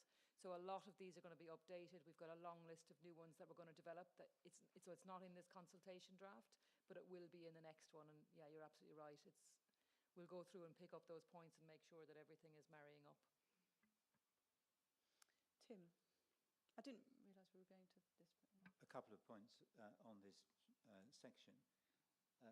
The first is on page 14, that we there describe our Renature campaign and the progress that it is making, or at least the targets at which we are aiming. But I would suggest that we ought to find a few words just to record the fact that we're halfway there, if I could put it that way. Because how far we've got with this is a matter of public contention and CNP and so on. But in envisioning the future, which of course this is what it's all about here, but I think that we strengthen our credibility if we show that we are actually getting there, and it's not the mere aspiration. Yeah, but aren't we in objective 1.1? We're increasing that, aren't we? 60% for 2060. Yes, but I'm looking at the paragraph immediately under the key facts. This is... Oh, I see. Yes. In 2021, we launched our Renature initiative with an ambitious target of creating 13,000 hectares. Absolutely, we did. But that was a few years ago. And certainly the Policy and Resources Committee have been advised that we're over 6,000 now. We're halfway there. That's a simple thing to say, but it would increase the credibility of our forward commitment. Cool. Ruth? So graphic planned on that, Tim, you're absolutely right. So we thought that's a really great thing to be able to pull and show out. I mean, we are referencing back, and as Anne said, we've managed to do a one-pager of the State of the Park report, which feeds in. But absolutely, we want to be able to capture that, because that's what inspires people, that we can do this, we can do this. Absolutely. Yeah. Good point. The other point, if I may, is which we may want to ignore, but I think there's something in it. We use the term private finance, when what actually we mean is levies on housing construction and things like that. Private finance implies investment motivated by business judgments on the returns to be made on the capital expenditure and that kind of thing. This is not that. I don't want to be pedantic about a couple of words. It may be the best phrase we can find for something which is inherently complicated, but it suggests a model of voluntary investment in this, which there are voluntary credits, of course, but they're a minority at the moment, rather than the actual compulsory purchase of credits, which we are actually referring to. Thank you, Tim. Do you want me to come back on that one, Yeah. Vanessa? Just Yep. so we've chosen that wording specifically because this is a plan for 5 years, and we're looking to expand. We already are expanding beyond into voluntary, and to create the possibility for small businesses to be able to invest in small chunks. We're doing things like the Woodland Carbon Platform. So there are big plans in this area, and that is, you know, to expand out, and it's going to change a lot over the 5 years. So we've chosen that terminology to allow for that expansion. Great, thank you. I've got Melanie and then Stephen. Thank you. In the vision statement, we did talk about landscape adapted to or for climate change. Sorry, I haven't scrolled back to find it. But I'm interested in 1.3 and how we really measure improvement in our nature-rich sites, or even maintenance. Because as climate change bites, species will change and move. And already we're experiencing a climate that central France experienced 10 years ago, or 20 years ago.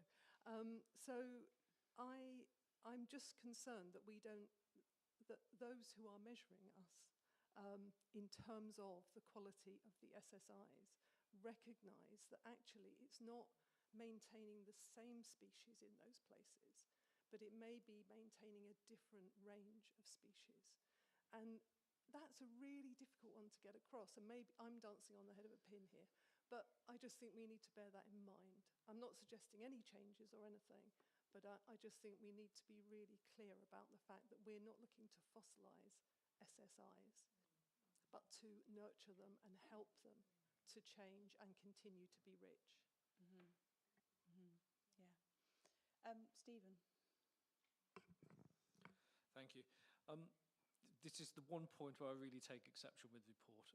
I like the report very much, wholly on board with it, but there's this one point that is really wrangling me somewhat. And it's the two sentences before Tim picked up. It's again on page 14, it's aim 1, and it's the first two sentences below key facts. So is it helpful if I read them out? Yeah. Yeah, okay. So fantastic work for nature is happening across the UK in response to the call for bigger, better, more joined-up approach. This has slowed the pace of deterioration in recent years, but it has not managed to turn the tide and reverse those losses. Now, that second part of that second sentence is absolutely right. We haven't turned the tide. We're nowhere near that. But I really do take exception with the phrase slowed the pace of deterioration. We're not seeing that in the data. That certainly doesn't tally with the reports, particularly the State of Nature report, which is referenced at the bottom of the page. And the reference to the Lawton review, well, that's correct in terms of bigger, better, more joined up.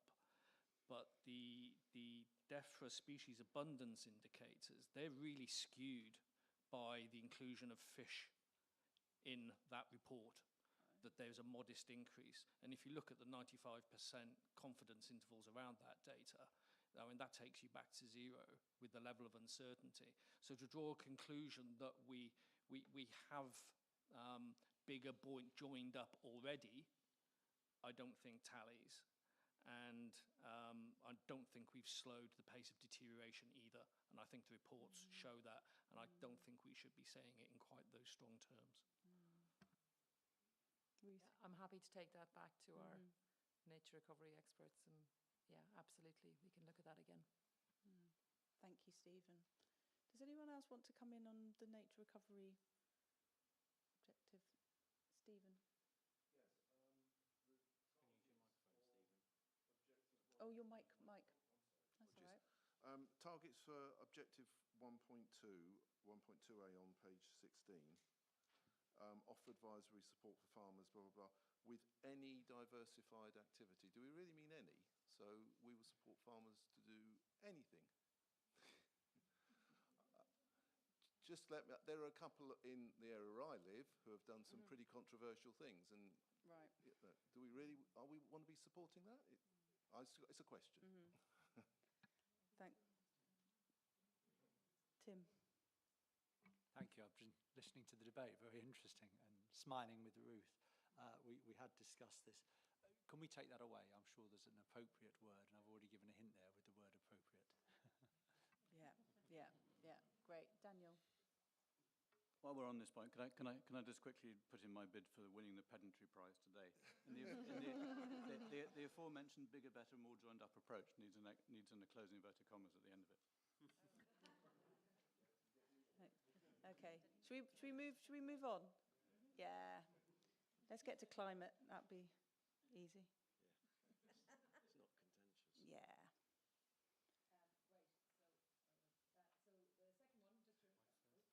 The second one, just to remind you, is all about climate action. And this is so we have an earlier commitment. So you'll see that reflected in the targets, that we have an earlier commitment to net zero than the government does.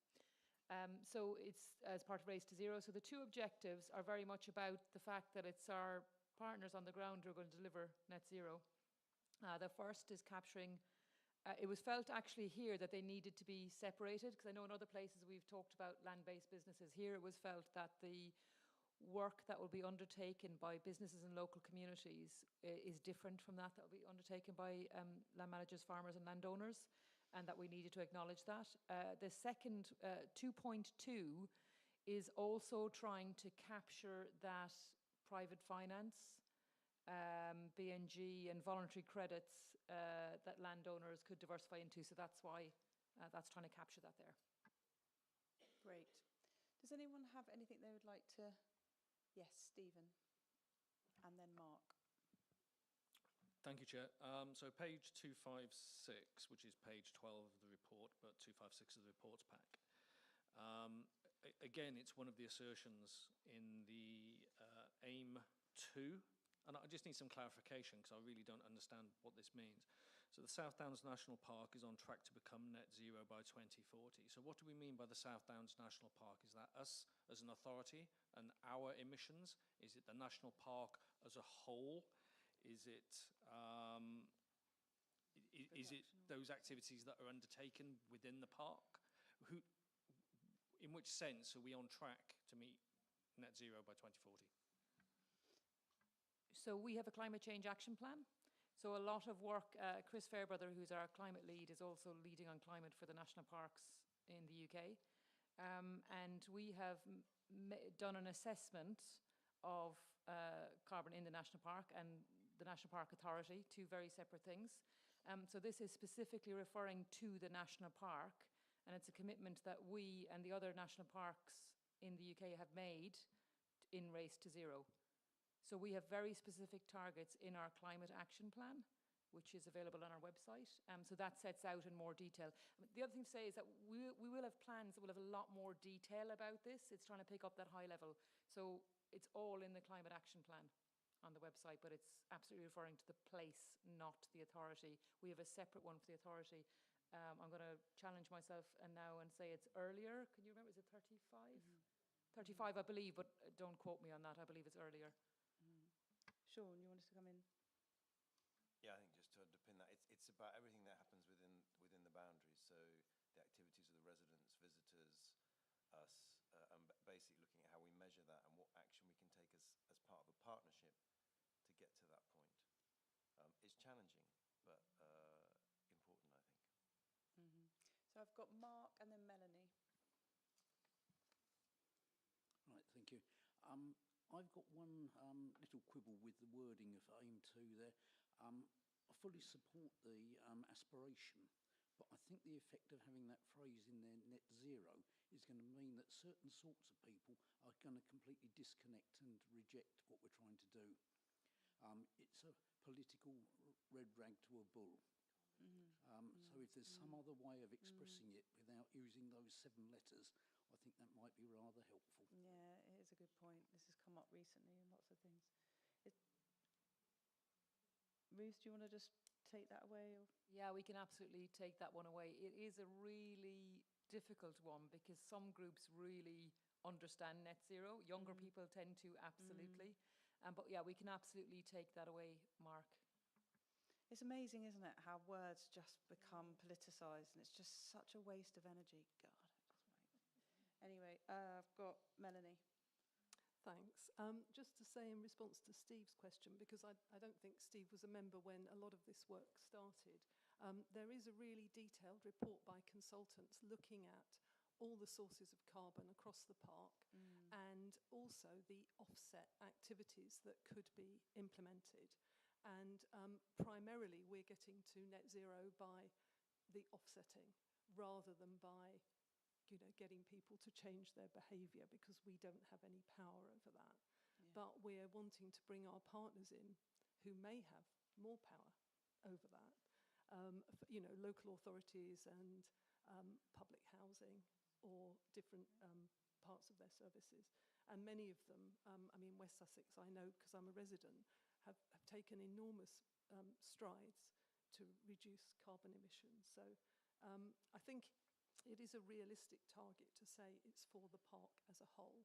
And then the P&R committee does receive regular reports on performance against that target and also against our internal target as an authority. And again, all of the activities that have taken place, solar panels, change to lighting, electric cars as part of the pool car system, all of those things are also helping to move us to net zero. It's either 2030 or 2035. Is it 2030, Richard? Richard said it's 2030. It's 2030. I mean, it is, thank you, I couldn't remember the name of the consultant, small word, but it's a very big, as Tim has reminded me, a very big and detailed report. This captures all the work. We're doing a lot of this already, because climate change is a long game. So a lot of the work that we've been doing around communities with Community Energy South and giving advice about heating and all different kinds of things, retrofitting, but also the Knowledge Hub, which members will remember we set up, which is a chance for communities to talk to each other and share information, and that is growing all of the time. And Sarah Osman is doing great work around going out to communities in and around the national park to get them involved. So they're ready for this. They're waiting for us to get on the train. Great initiative. Is that everybody on climate? Oh, Tim. Oh, microphone, Tim. That's Melanie used about cars are changing.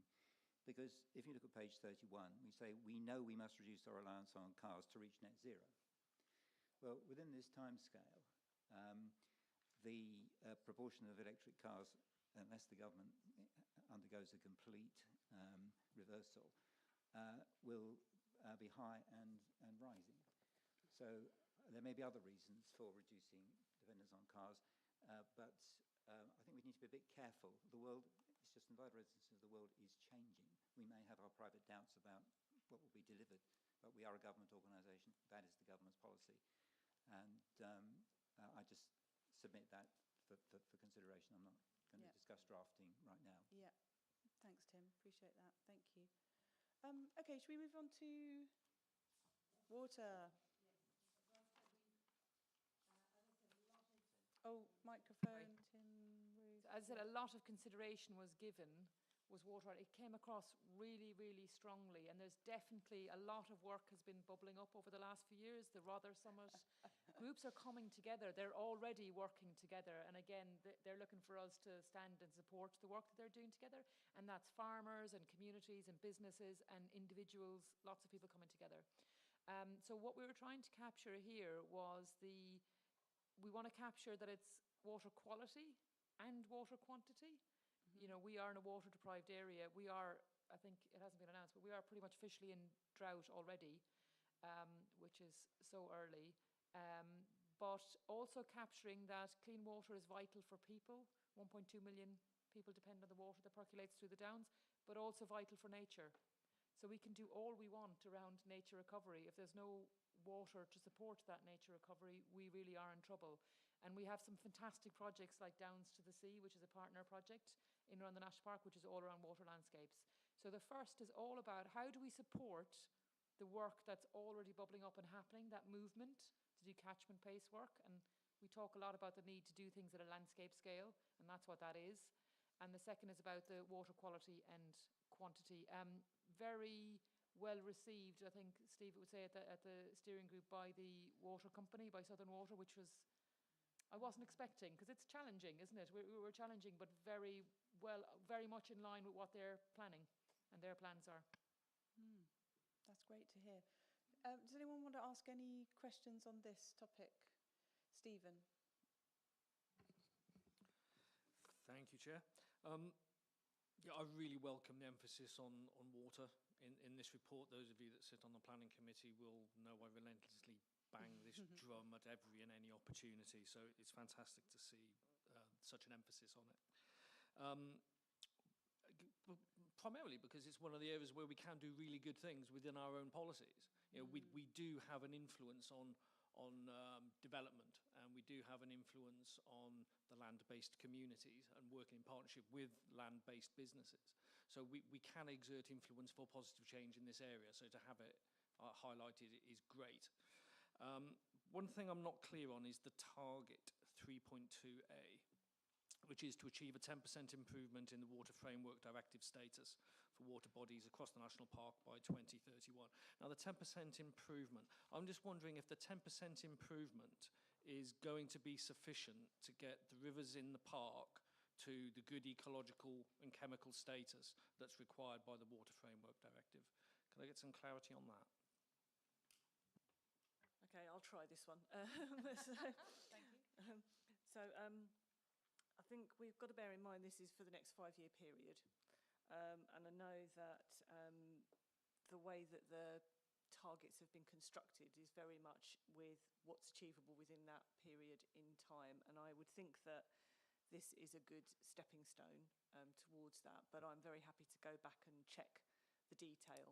I don't have the detail in my head, but my performance and research and evidence officer does. So I can sense check that if that would help. Did you want to come back, Stephen? Yeah, if I may, because I'm just not sure whether that 10% means we will a 10% increase in the number of water bodies with good ecological status, or whether it's something different to that.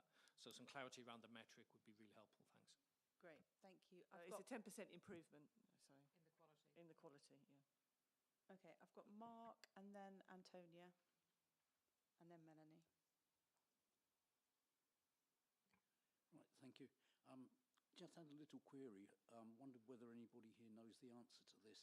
To contribute to achieving these objectives, is the National Park Authority a member of the stakeholders group, which is for local authorities hosted by Wealden for Southern Water? Does anybody know, please? Yeah. No. I don't know, but we can certainly take find that away? out. Yeah, we'll absolutely find out. Yeah, Laura, did you want to say something? Hi, Mark. No, I don't think so, but we'll definitely take it away and find out. Kath Jackson, who heads up all of the work around water with Claire Kerr's support, has done an incredibly good job to bring together catchments and Rivers Trust together and start the conversations for the first time. But the more contact we have with that opportunity to learn and grow is really, really helpful. What is interesting is that that particular event that she ran identified that the lack of consistent data collection was a real challenge when the Rivers Trust have so few people to manage that. So the more people we can plug into, the better. So I'll definitely take that away. Thank you. Thanks, Mark. Oh, Sean, did you want to come in? Just some additional information, if it's helpful. We have recently joined, and I can't remember exactly what the acronym stands for. The acronym's ICEG, but it's the Independent Environment Group that works to Southern Water to hold them to account. We've just joined that group. Great. Thank you very much. Right, I've got Antonia and then Melanie. Antonia. Yes, this is just a question, and forgive me if I've got this wrong, but on the targets for the water objective, which I totally support, I just searched for 3.2a, and first it came up with the target that Stephen mentioned of the 10%. And then on the second definition of the target, which is in the integrated impact assessment, so in a different place, but same target, it's target 3.2a is work in partnership to complete 3 chalk stream restoration projects in the national park by 2031. So why are there 2 definitions of that target? Please forgive me if I'm getting something wrong. Ruth, do you want to come back? Yeah, I can explain that, and might want to come in as well. So basically, with a tight deadline, a version went out to ACOM. A very first draft went to ACOM. It then was reviewed, so work has continued What's on. ACOM again? Sorry. It's the organisation who's doing the impact assessments. I'll let Anne come in. I'll probably defer to Kate on this, but so yeah, ACOM do the integrated assessments that we need. So habitat regs, environmental assessments, equalities, impact assessment and health impact assessment. And we've been very indebted to Kate in the process of going through this because she does it for the local plan as well. And it's the same company that have done it for the local plan. So they're very well versed in our policies. Okay, and Kate, I'm going to ask you to come in because I really hate it when officers come and they sit on the chairs and you don't speak. And this is like your area, so I'd love to hear from you. Thank you. Well, actually, there's nothing much further to add really to what Anna's just said. It was an earlier version that we tested, and things evolved in the drafting, and it's just a matter of timing. That's why there's some differences there. Right. Okay. Does that make sense to you, Antonia? What is the actual one then out of the 2? The version in the PMP is the version we are looking. So the 10% to take improvement out one for consultation and feedback. Okay. Yes. So scrub the other one from your mind. So the chalk stream one got dropped. Or it's morphed into this. Okay. Yeah. What's that spell that the Potters? Anyway. Okay, anybody else got a question or anything they want to ask about? Oh, Melanie. Yeah, sorry, I had to. That's all right, thank you. This is a sort of more generic point, actually, about the boundary of the park and the fact that this is a plan for the park. But we have to recognise that, and particularly under this theme with water, water comes from outside of the park and flows to outside of the park. So this theme in particular highlights the importance of us working with others on a wider basis. And I know we have fantastic relationships with other national parks, the Hampshire Hedgerow project, with other landscape areas. And so I think somewhere, maybe in the introduction, we might need to recognise that this is about us and our park and our boundary, but those boundaries need to be flexible, and we do work across them where it's appropriate for the particular themes, because otherwise some of it doesn't make much sense. Okay, great. Thank you, Melanie. Yeah, absolutely. If you look at page 24, I think it is for you, just above the targets for 3.1, you'll see a map of the river catchments, and they are beyond. So Kath has commissioned an excellent report about water in the National Park. Chart. Oh my gosh. Great graphics, great that. So absolutely, water, nature doesn't know boundaries. Yeah. Yeah, absolutely. No, that's great. Has anyone else got anything more they want to add on the water thing? Because I think I'm going to get us to have a break, to stretch our legs. Is that okay with everyone?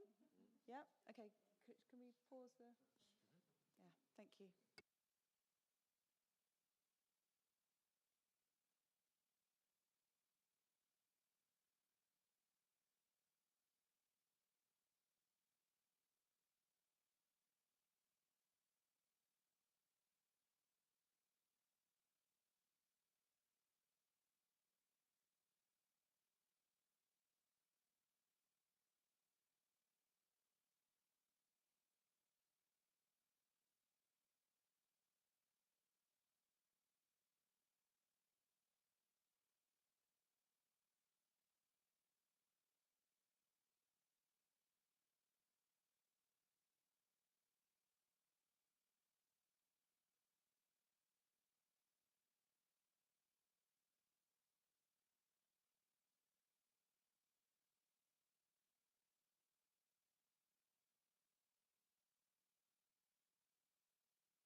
Okay, back for part 2, intermission over. We're going to now move to people and place. Ruth. Thanks, Vanessa. Yeah, so we're moving into people and place.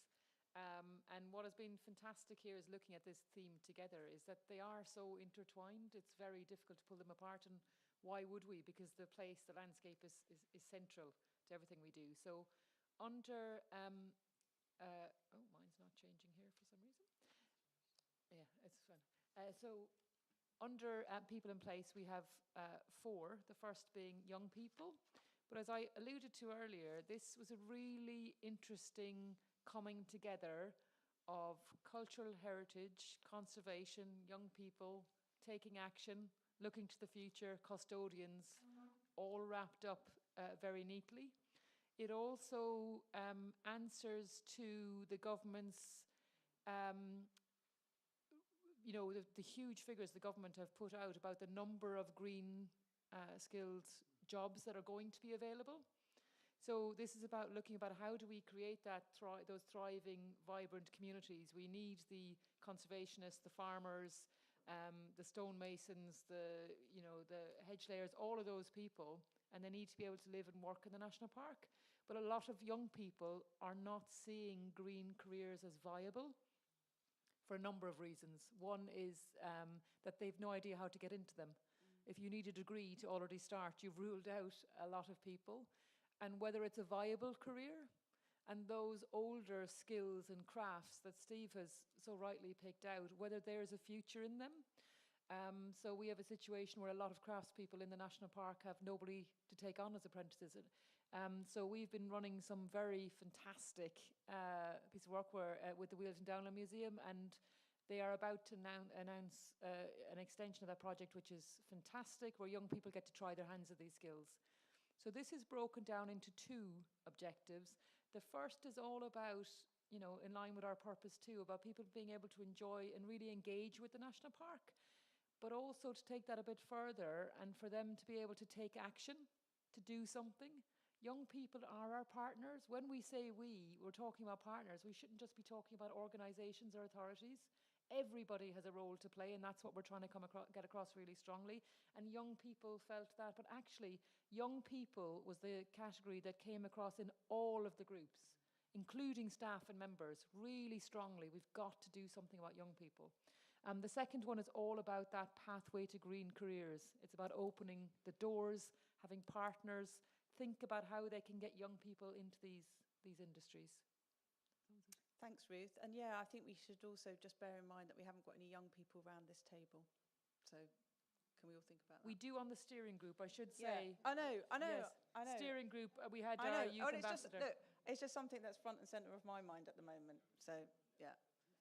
Who would like, so I've got Mark who would like to come in, John, oh my gosh, I'll go Tim, Stephen, Melanie after that. I'll have to quickly write that down. Mark. Right, thank you. I'd love to see this aim broadened out. Looking at it, it seems to be very, very narrowly focused on training and skills in a very small group of young people. What I'd like to see is also more emphasis, going back a step before this, to actually get young people into the national park. I think we've certainly got opportunities at Seven Sisters for a start, but I'm concerned that if we don't get young people into the national park, we'll never be able to achieve these. I love that, Mark. I mean, I'm just going to jump in here because you mentioned Seven Sisters, and if anyone would like to come and volunteer at the weekends down there around this table, you will meet a lot of young people and get to chat with them and understand why they're coming to the park and how they've gotten and stuff like that. So see me after the meeting. But Ruth, do you want to take that? Yeah, this is a really interesting one. The most important thing to say is it was young people themselves that said, this is what they need. We asked them, what do you want? What do you need? And they said, we need pathways into this. We care about the environment. We love nature. We love traditional skills. We love our communities. We have no way of building careers that support them. We want to be the custodians of the future. We need you to help us. And the other thing I would say more generally, which might be helpful, is that lots of things came up in the engagement, and you'll see some of it directly filtered through into these aims, but there's also lots of other things that are feeding in to the upcoming comms and engagement strategy. Absolutely, that is going to be developed in conjunction with the PMP for those 5 years, and young people, how we engage young people, how we give voice to young people. There's lots of projects that are happening in Anne and my team about that high-level engagement, and that work will absolutely continue. Brilliant. I've got John, then Tim, then Stephen, then Melanie, then Mark. John. Thank you. Yeah, the one word that jars here is heritage. I'm going to bang on about this all afternoon. Because I mean, the traditional skills and trades are not all, it's not all just about historical stuff. It implies it's about the past, and it isn't. There are creative elements to that. And so the word heritage implies that there's nowhere forward for this. And I just think perhaps that is, a big turn-off for young people. And I just think heritage, and I might as well raise this as a bigger issue. So the term cultural heritage as one of our purposes is fine because it's a big overarching umbrella term. But the more and more you read into this document, it pops up time and time again, and it's used in different contexts. And I just think it starts to lose its meaning. Sometimes I don't understand what it means in some of the sections. And I just think we need cultural heritage. It becomes meaningless in some of these pages. I mean, for example, we've just talked about nature recovery. Cultural heritage is used as a fight for nature recovery. Well, that's very different from where it's used later on in the document, but it's the same phrase. So I just think, it's got a different context, and therefore it has a different meaning. I think that's a really good point. Yeah, I don't know if you want to take that away, Ruth. It's an excellent point, John, and it's something we can definitely take back. I mean, part of this is, we always say don't wordsmith. It's probably because people come, oh, we haven't referenced that enough. Let's pop that in there. And then, as you say, it starts to lose its meaning and traction, but I can definitely take that away. And I'd be really interested, I can catch up with you later about any phrasing that might capture that creative forward-looking. Absolutely, because that's exactly what we want to do. We're trying to show these are living skills and crafts, and they are the future, not just the past. So yeah, thank you. Mark, did you just want to come back on that or something, add to that? Right, thank you. I just wanted to clarify that I was also thinking about an age group that much younger than anybody that we've consulted with. For example, primary school aged children. Okay. Sean? Yeah, I mean, you're absolutely right, because there's a lot of evidence coming out that if you engage kids at that age particularly, it has the biggest impact in terms of their connection with nature in the future. But we've got targets particularly for that for primary school. I think target 4.1A hopefully addresses that. But it's something that we do already, but we really need to keep doing more of. So yeah, I agree with you. Okay, thank you. So I'm going to go to Tim, and then it's Stephen, Melanie, and Mark. I've got Tim. 2 points. First, to say that I do agree with Mark Fairweather about the young people who, it is conceded here, want to have fun, which they certainly do. But there's no trace here of the right to roam, wild camping, accessibility, which apparently that they were saying in the engagement process. And it just feels a little bit solemn. Now, I don't want to underestimate the extent to which young people, certainly as they move through their teens, and become quite preoccupied with how am I going to make it in life? What am I going to do? And what skills do I need? All those kind of questions. So I'm not wishing to remove anything here, but if it was possible to inject just a bit more sense that the park is also a place to enjoy, and to enjoy for the young as well, I think that would be nice.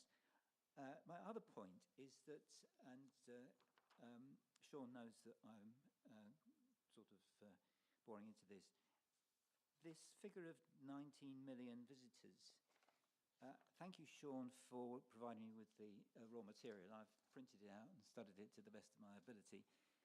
I'm sure that it refers not just to visitors, let alone to people, as on page 29, but to visits. Are we on to the next? Can you hold that for the next aim? Is that all right? Sorry, I'm just kind of keep on young people. Yes, you have. I beg your pardon. I hadn't noticed So, that. I can Another yeah. number. Yes. With Sorry. Pause. Stephen.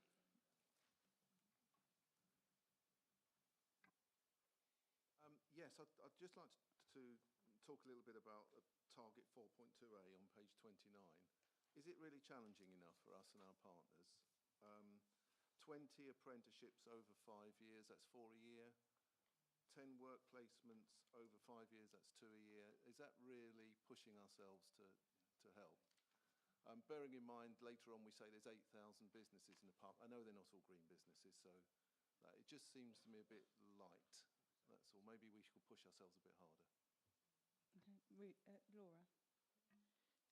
Good point, Stephen. I think probably we could push ourselves a bit. We've got 3 apprentices, and Daniel will know this is a tricky project to get up and running, as he sat in a meeting with me with the lead rangers. And implementing that is hard work, but we will do it in year 1. And we already know our partners at the National Trust have got, I think, 7. So, yeah, probably we can stretch that one. Okay. Thanks, Stephen. That's really good, helpful. I've got Melanie and then Mark Potter and then Alan. Thank you. Yeah, I really support Stephen's point, absolutely, on 4.2. Just a sort of nerdy question on 4.1A target, number of schools engaged, primary and secondary, both inside and outside the national park boundary per year. Now, I notice this is one of DEFRA's targets they've set. I don't necessarily want the answer now or a big debate now, but it's just to make sure that that measure isn't all on our shoulders. And if it is, I think obviously we're limiting what is really happening out there. Because we're not the only mechanism that enables young people, secondary schools and primary schools, to come into the park. But I don't know how on earth we capture it if it's designed to be a target that is much more wide-ranging. And maybe that's something to talk to the steering group about. Thank you. Ruth? I think, and I just know it is us. I mean, our schools program and our engagement with young people is fantastic. It's I'm happy to stand here and say I think it's the best of any national park. So we're currently engaging with 69% of schools in and around, but we do it in a very different model that other national parks are now trying to emulate, which is that we've got the learning network. It's not all through direct provision by us. It's lots of learning providers across the national park, and what our team does is bring that all together to deliver. So I think the model is really good, and that will continue, of course, over the next 5 years. We've just put out our school grants. It's been out for 2 weeks, and I think it's over £50,000 has been allocated already with the travel grant. So it's amazingly successful area of work. Now, can I just come back on that quickly? I'm absolutely aware of the fantastic work we're doing, but I just don't want to, if you like, let other partners off the hook as well with this one. Because I think there's an enormous amount that can be done, and I believe is being done as well, through field centres and different organisations that are working in this space. And so my question is a techie one about how do we measure that and who does it. And I don't need the answer now. Maybe I need to talk to Kath. Okay. Thanks, Melanie. That's really helpful. I've got Mark, then I've got Alan, and then I've got Jerry.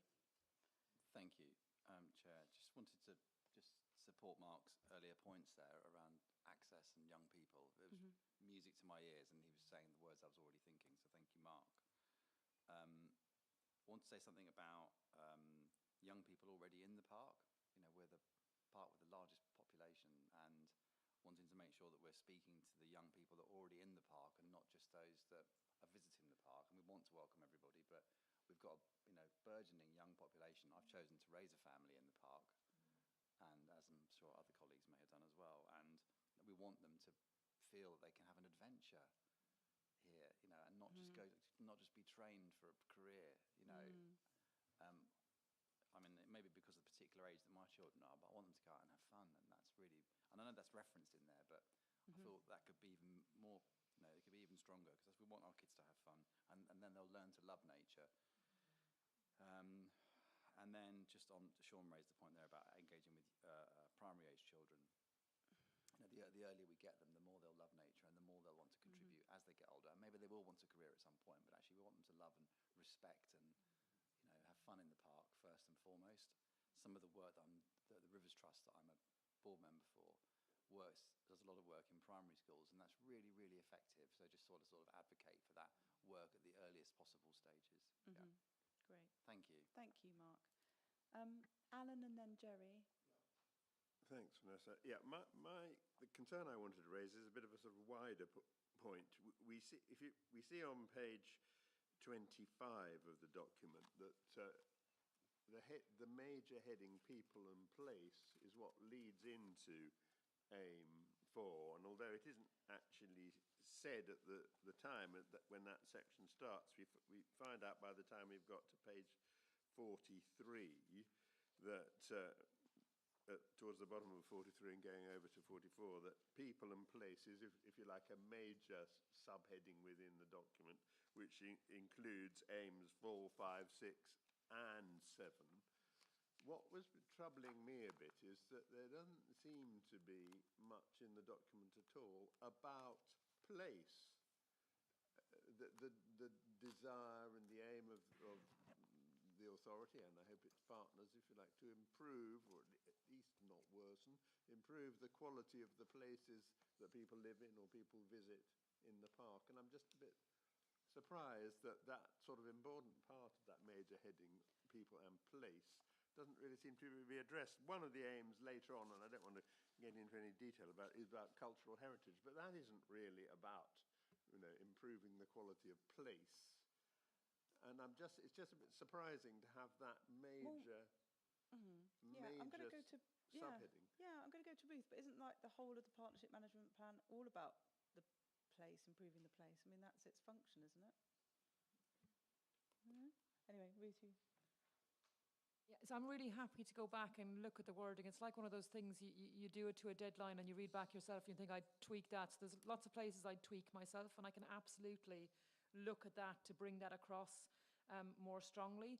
I mean, I would argue that culture is where people and place come together. It's how people express their connection and their feeling about place, how it feels, and it's why it's so important when we have like our writers in residence. People are expressing that connection to the place. That could be very different, you know, even Anne and my connection to place will be very different. So for me, I tend to think of it where it's where that people and place come together, but I can absolutely look at that again and make sure that that comes across very strongly, because of course you're absolutely right. As Vanessa says, it underpins everything. So we want to make sure that that's happening. Thanks, Ellen. I've got Jerry. Thank you. Just going back to several of the last few contributions, I think there's a tendency to beat ourselves up a bit too much here. We're talking about apprentices, for example. There must be probably hundreds of apprenticeships in farming and other green industries across the park. What we're about here is increasing those number of apprenticeships in the round, not just the few that we can provide ourselves as an authority. As an authority, we should be taking a view across the totality of the park, and whether that's good, bad, going in the right direction or whatever. Similarly with engaging schools, you know, every time a class goes out to do forest school for a primary school in the park, that's a bit of activity that's contributing to the outcomes we want to achieve.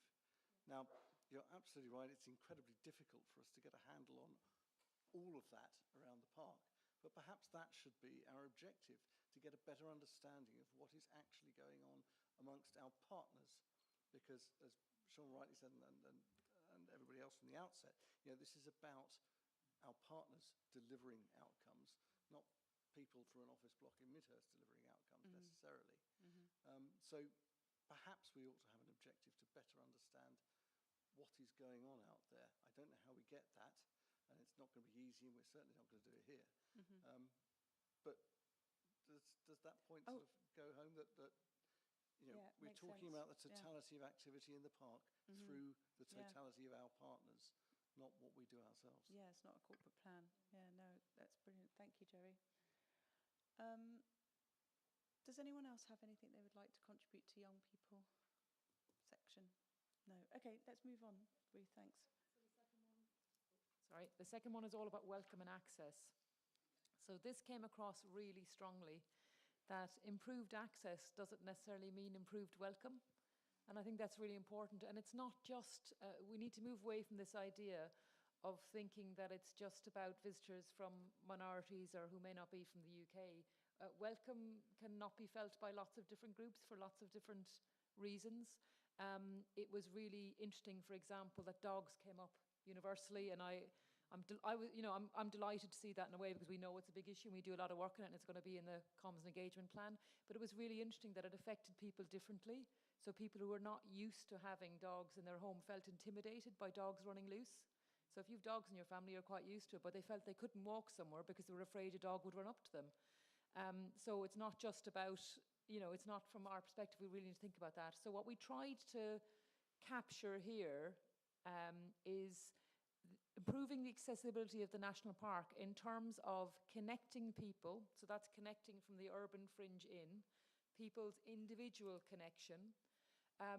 It was very strongly felt by our experts in looking at the engagement that people being able to travel actively into the park, that they could choose to come by walking or biking, and it being clear about how you do that and how you might access it. And then the second one, again, is about our dark skies. And yes, questions have been asked, why is dark skies in there?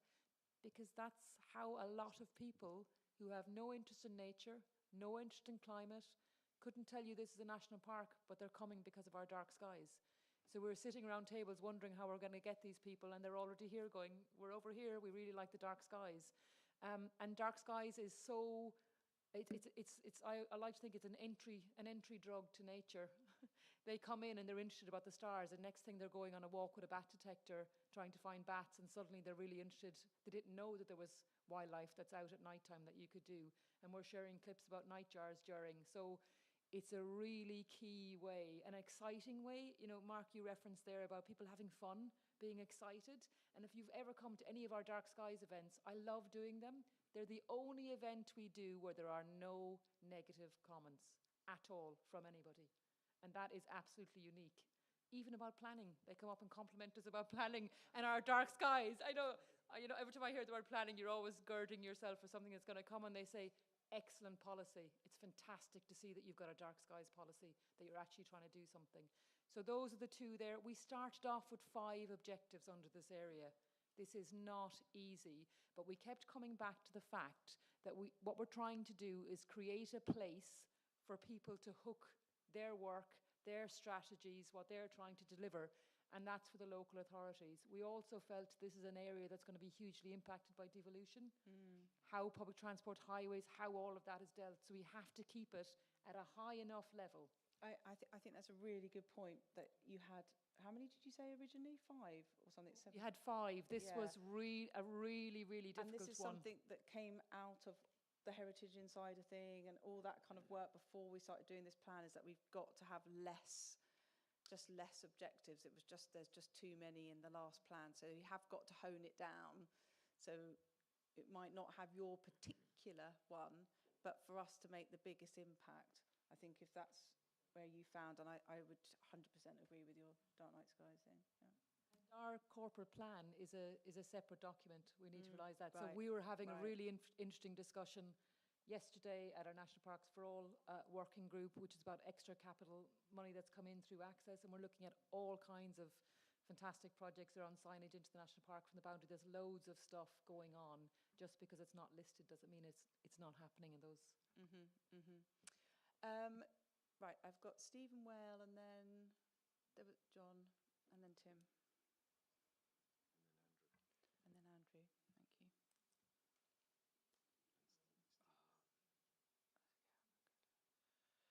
Stephen Whale. Yes, thank you. 2 or 3 points. I mean, I very much welcome this as an aim and the objectives.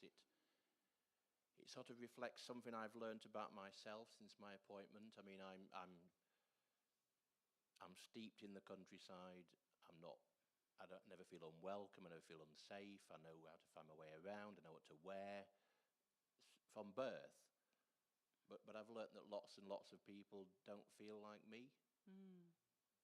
And that when they go in the countryside, they don't feel welcome, or they don't know what to do, or, you know, might even feel unsafe. It's terrible. It's heartbreaking that people feel like that. And so I very much welcome this aim and these objectives. I do wonder if we could perhaps weave safety into the wording somewhere. You know, the idea that people might come to the park and not feel safe is appalling. And we should be doing what we can to resolve that. And then the second point, which is, it picks up on something that Tim mentioned a moment ago about wild camping. And it's really about page 31 on the report. I mean, people might have heard yesterday the big Supreme Court judgment only applies to Dartmoor, so we shouldn't get carried away. But the government are talking about extending the principle across the country. And, I mean, I have opinions on it, but I'll leave those at the door. I just wonder if within the plan we might want to say something about how the National Park feels about the principle of extending the right across England. I'm just, Melanie, Vanessa, you know, you remind us every time rightly about our responsibility as members, and so I'm thinking about the park's duty, not my own opinions. And so we might want to, if you like, press for this principle to be extended across the country and to include it somewhere in the PMP. Anyway, those were my two thoughts on that. I think we might like to, but I don't think we can. We just have to follow where the government policy position is, I think, on this. So it would be difficult to express an opinion. And, you know, and it's a very complex issue, and I think, you know, there are lots of different views. So, yeah, I think it's probably one we probably want to steer a little bit carefully round at this point. But, yeah, I think I share your view that we might like to, but I think it'd be difficult. Yeah. Ruth, do you want to come in? It's a we did toy over this. Do we mention it? It was a bit of a don't mention the war moment, because we get lots of issues, and you know, we can't on the one hand say, farmers, you're absolutely essential to delivering all these, and then encourage behaviour that may not be, because the reality is the majority of people who do wild camping are fantastic. And then there are ones that aren't. We're experiencing it at Seven Sisters. I was just talking to Claire the other day. There's a lot more there on fires. There is going to be an open access, a review of our open access land next year. So that is something we definitely are watching to see. And what we absolutely do want is, we have lots of small pockets, and those being more joined up and more accessible. Absolutely. So I can go back and work with with Andy Gatchik again and look at the wording to make sure that it's there and it's open enough for changes that may happen. And as Sean said, we're kind of led what's happening by what's going to happen nationally. It's hard to tell what's going to happen now. Yeah. I think it would be a difficult thing to mention now, because you're raising an issue that we have no answer to, and taking a position as an authority to support that is a huge decision and a huge piece of work. Yeah. That would have to involve land managers. When it take like primary legislation and consultations and stuff, and this is 5 years, so I mean, really, realistically, it's not. But we can look at the wording to make sure that it's I think open. the point about safety is really. The point about nice. safety, absolutely, yeah. Yeah, I think that's nice. I'm going to move on, and I'm really sorry. I think it was Tim, then John, and then Andrew. Tim. Actually, the point I was raising does start on page 25, which is before item 4, but that may just be the point that was raised about the fact that we start a new section on page 25, and I'd overlooked that. Anyway, to come to the point, the reference to 19 million visitors, which then under aim 5, first line, becomes 19 million people. We do need to be careful about the stats here. I have looked at the information on which this is based, and while I've only had a few hours to do so, I think that this is, strictly speaking, 19 million visits, not people. That is to say that the 19 million is people who come, every week to the national park, as it were, but each visit is counted separately. But I don't wish to determine this now. I just mentioned it as something because it's rather important. It should be right in here. We shouldn't be seen to exaggerate something. Certainly, I think 19 million people, that implies different individuals, would need to be checked rather carefully. That's all I wanted to say. Thank you, Tim. John, and then Andrew, and then Antonia. This is not meant to be humorous, but we also want people to connect with the cultural heritage. So that first objective is to connect with nature. Well, surely we'd want them to connect with the cultural heritage. And by that, I don't mean just, the built environment or the landscape that has been modelled over 2,000 years by human contact. But that could just as easily be, youngsters coming to Boomtown to listen to a music festival. So I just wondered why we have not extended that sentence to include cultural heritage. Ruth, did you want to come in? I think it was probably a case of trying to cut it down, but absolutely, we can go back and look at the wording. I can't see any reason why we wouldn't include it. And it was definitely discussed at the time, so we can go back and look at that. Thanks, John. Andrew? Talking of cutting it down, it was interesting that the preface to this section was that we started with 5 objectives and we've cut down to 2. And indeed, objective 5.1 is, in spite of what John Cross has just said, is fairly all-embracing. It is fairly wide in its potential scope. But I looked at page 10, where there's a little section on public transport, which of course is very applicable here. And if anybody's looked at that carefully, it says there's no quick and easy solution, however, or a means to create significant change in the near future. And then it goes on to say, let's park it for a future management plan. I'm not sure that we should be parking it for a future management plan just because something's difficult or currently not achievable. I don't think we should be parking it, which is a fairly apt word to use, I suspect. But the point I'm trying to make is that we are trying to encourage sustainable access, and we should be trying to do that, even if it is difficult and there's no easy solutions. So that's the first point.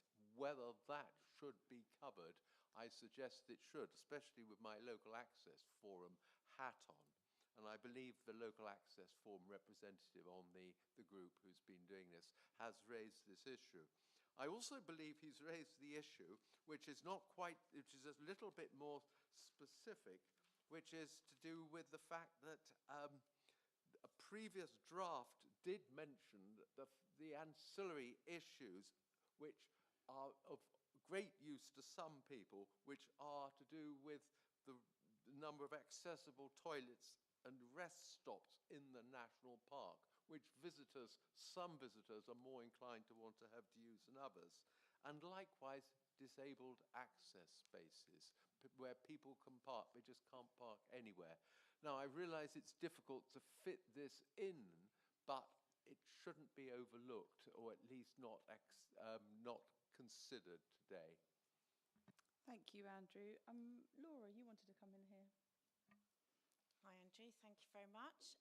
You're absolutely right. The LAF have had a really strong kind of eye on this and been really helpful in their feedback. Yesterday we had a meeting, a LAF meeting, and we looked at all of these points, didn't we?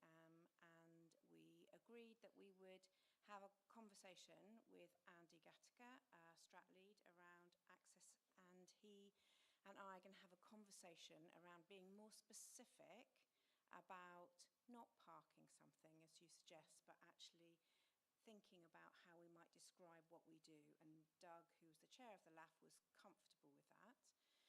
In terms of the accessible spaces and toilets, it's been taken out of the national data set now, so tracking that data is really difficult. And what we have agreed to do throughout this PMP is have less, but have really smart targets that we can measure and we can track. There's no point stating a target if we can't track that and we can't measure that, because it becomes did have some in the previous PMP that we couldn't track.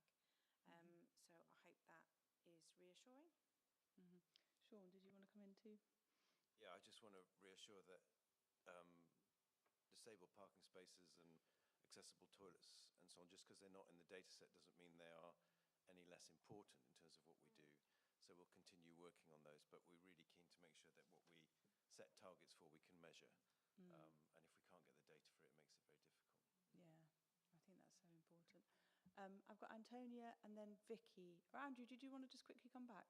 Well, yes, because the first thing I mentioned, of course, was public transport, which is measurable and is important. And I quite understand in one respect why it's been removed, but I think I'm right in suggesting it ought to be given more consideration whether it should be put back in, and if so, in what form.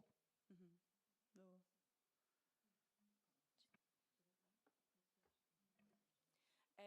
Absolutely, and we talked about public transport yesterday, and the LAF came up with a suggestion that Andy is going to talk about and investigate, but we also said to the LAF very strongly that, you know, please fill in the consultation. This sort of feedback is going to be really helpful for us at the next stage. The suggestion that was made is something that we need to investigate and understand whether that exists throughout the park as well, and consistent again across all regions, and we're not sure that does right now. So we need to understand that, and probably I would point to the fact that Access has a fair number of chunky objectives already, so we're just building it up again. So it might be that, you know, if that's something that we don't have here, we could think about having that in the corporate plan as well. Great, thank you very much. So Antonia, thank you for waiting. Yes, this is about Objective 5.2, the dark skies one. Very welcome, and I think it will be helpful to us to be able to refer to this in planning.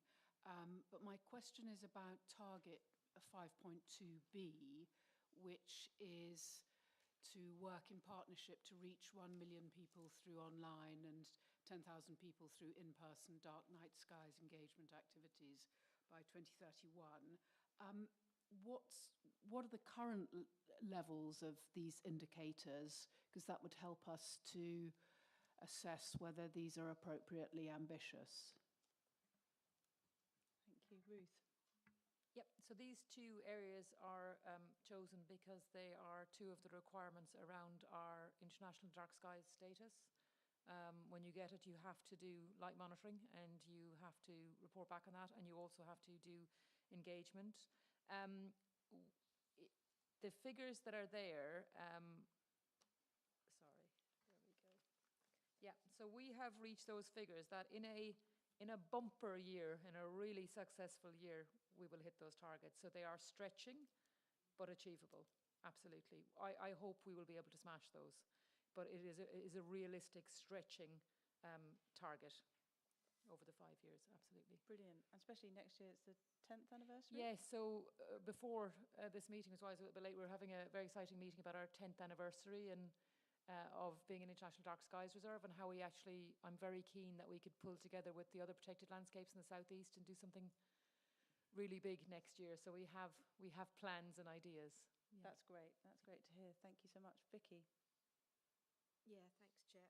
Just on Andrew's point about public transport, devolution is so important in this conversation as well. Just generally, so the park is only one of the stakeholders, obviously, but I think consistency with the other districts and boroughs, or whatever we look like after it's happened, engaging with those bus companies, and also national legislation is changing around them too. So as long as you're cited on it, and we're cited on it, which you are, then I think, you know, we should have confidence that it is firmly in the, you know, in the vision, basically. So on the radar, I should say, not the vision. Thanks, Vicky. Does anyone else have anything that, Stephen? Thank you, Chair. A couple of points on 5.1. I'm very much in favour of the push towards active travel access to the parks, but also within the park once you get there. But the fact remains that many of our public rights of way start and end at villages that don't have active travel or public transport infrastructure. They are therefore accessed by people in cars, particularly people who come to the park from elsewhere in the country because they're on holiday and they arrive by car much of the time. The problem arises where we have lots of visitors going to a particular place in a small village. Hello. Yeah, exactly, quite likewise. And it's a big concern for residents. And I just want to make sure we don't lose sight of the park is also for the residents as well as promoting the visitors. And we need to be supporting the efforts and the concerns of residents when we're pushing for access to the park. I'm sure we do, but I think we must keep that on the agenda. Do you want to come back on that before I go on to the next points? Ruth. That's a really good point, Steve, and it's why I mentioned earlier that having a new comms and engagement strategy, which will come before members, will be in line with the PMP, because a lot of that work needs to be picked up there. So we're already doing a lot of subtle work around how do you encourage people to not visit those hotspots. It's not by telling them not to go there. It's about encouraging and enticing with their other areas and trying to get people to visit at other times. Again, Dark Night Skies is great because people come between October and February when it's quieter. Not everybody's coming in July. So absolutely that will be picked up in the comms and engagement strategy. Thank you, Stephen. Does anyone else? Okay. Sorry. I had a couple of points. Oh. I do apologise. That's why I'm here. No, it's all right. No, it's good. No, it's good. It's good. It's good. The second point is also on 5.1, and it's one word, really. It's the word boots. I was growing up in a semi-rural environment. I had one pair of shoes. They were trainers. I wore them to school. I wore them to play. They had holes in. I used a carrier bag to keep the rain out. That's not changed a lot over the years. Poverty is still an issue. And if we're talking about accessibility, then we need to really be considering the equipment that you need to get to the park and use in the park to maintain safety. Yeah, I'm sure all of us have a set of walking boots around this table. 80, 100, 200 pounds? That's a barrier to access. And I think if we're talking about encouraging access from all sectors, then we need to be taking the poverty aspect into account, and maybe there's scope here for corporate partnerships. I don't know. It's a possibility. Yeah. I know it's something that they're thinking of at Black Robin Farm, of having like some kit available for school kids to use. I think it's used in other places as well. I think And my final point, Chair, was on Yeah. 5.2, dark skies and light pollution. I think this is a particular issue around the edge of the park, where we have larger scale developments that have a material impact on the dark night skies of the park around the periphery. And I think it's somewhere we could perhaps assist our partners more during the planning process. I'm not sure we're vocal enough about light pollution on larger developments around the periphery of the park, and maybe we can explore that with our authority partners. Do you want to come back on those, Ruth? Yeah, I think Tim would say we do a lot of that already behind the scenes, but I absolutely agree with you. So you'll be not surprised to learn, I'm leading on Dark Night Skies with Eleanor and my team.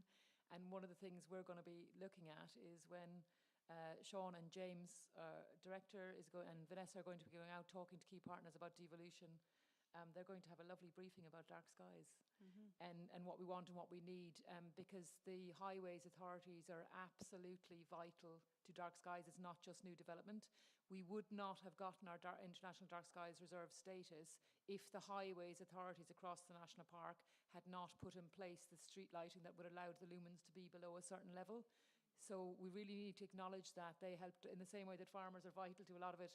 Those highways authorities are absolutely vital. So it's not just building, it's the infrastructure as well. And yeah, we will be picking up on that. Thank you. Timber, you were waving your hand. Okay.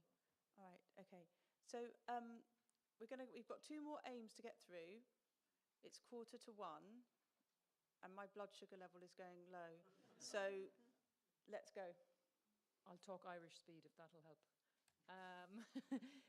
So then number 6, arts and heritage. And I've used the word arts specifically here to try, and it may not be the right one, but to try and move away from that just talking about cultural heritage. But it is tricky because it is listed in our purposes.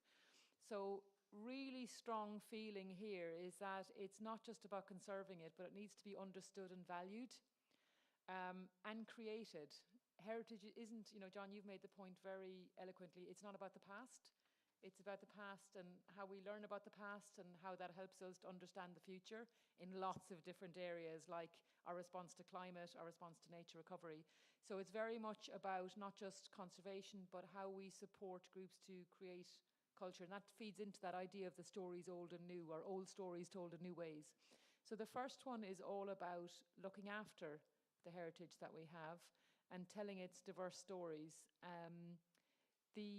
This came about, interestingly, there was quite a long discussion about this, as you can imagine, but the feeling that we get lots of requests for funding from the same type of people wanting to do arts and culture projects. And our Right in Residence at Seven Sisters was a move away from that, and we want to give opportunities for people from the urban fringe, for people from lower economic groups who don't normally get heard or listened to about their views of nature. So absolutely that's here. And then the second one is all about supporting the partnerships, not necessarily doing it ourselves, but supporting partnerships that enable people to connect to the landscape through arts and heritage. Not everybody is interested in nature. Not everybody comes at it from that point of view. So it's really important that we're having that gateway and that welcome is there across all the different ways that people access the national park. Thanks, Ruth. I just want to, before John gets it in, for my thing, like objective 6.1, I just love that so much, like the dynamic and ever-changing landscape. That's really, really important because it will be, and we need to tell those stories, but also just a kind of new culture and stories being made. I really urge members to go and check out a project that the National Landscapes are leading on called Nature Calling, and it's 6 of the National Landscapes have engaged with local artists. There's a rapper, there's a sculptor, there's art, painters and stuff like that. It's really, really powerful. There's a podcast you can listen to that one of them has done, and I just love that. And that's what this should look like. So anyway, John. Just one point. I think I don't need to bang on about cultural heritage. I think I've made my point. The only word I take exception to on AIM 6 is the word understood, because it implies something is final and settled. And you talked right at the beginning about stories old and new, and they are exactly that, stories that are open to interpretation. And I think interpretation would be a better word than understood. So it's an ongoing dialogue that carries on. Alan, Andrew, and then Daniel. Yes, thanks, Chair. Members, particularly those on the planning committee, will know that I'm extremely keen on the built heritage part of cultural heritage, but it's not that I want to make a point about now. We always seem very keen on sort of describing as cultural heritage things like, if I may take your word, Vanessa, rappers doing something in the national park. I have considerable scepticism over whether the heritage part of that is actually applicable, but we are very coy about actual bits of what is most clearly cultural heritage. I'd just like to bring up, it's not the first time at this authority I have, the Lewis bonfire societies and traditions in that respect, which must be one of the largest and most significant bits of cultural heritage that takes place every year in a provincial town in southeast England. Yet we never seem to have anything when cultural heritage is discussed to acknowledge that sort of thing. And in fact, what we get is Sussex Police, one gathers. I'm not saying I always go to that event. Sussex Police tend to discourage people from going to Lewis, try to encourage the railways to stop providing services in the evening. It's a major bit of heritage, 450 years old. And there must be other smaller things like that as well. Yeah, May Day, the May Day activities on the Longman recently is always quite fun if you can get to that. But I mean, Daniel will know more than anybody else in the room the kind of pressures that Lewis go on. I mean, it's a bit like us with Seven Sisters. We're not trying to encourage anyone. We're trying to manage the space. We manage the town. There's safety involved. That's why the trains, it's about managing a lot of people in quite a dangerous situation. And actually, Do they need, I mean, that's Ruth. Yeah, I think the problem is managing numbers, because what happens is not only is it difficult for Lewis, but actually it provides a not great experience for all those who go. We've all gone to places where the numbers are too high and there's just pushing and shoving, you can't see. But absolutely, we do celebrate it. I mean, I might stay clear because it is all about burning Catholics, but I'll stay clear of that one myself. But we do, I'm non-practicing, but still, you know, I feel the fear. So we do try and celebrate. So one of the things we did earlier was one of my team was up recording on May Day, the dancing up at, was it Chanctonbury or Sisbury? I can't remember. Oh God, I can't there's quite a lot of it, isn't it? Thank you. The Morris dancing, thank you. The Morris dancing that was up there. So we absolutely try and share that. What's really unique about the South Downs, and Lewis Bonfire is an absolutely unique part. Unfortunately, the numbers are just too much for everybody to be able to go and enjoy, but that's why we try and bring it through them into their own homes through our social media and our other channels.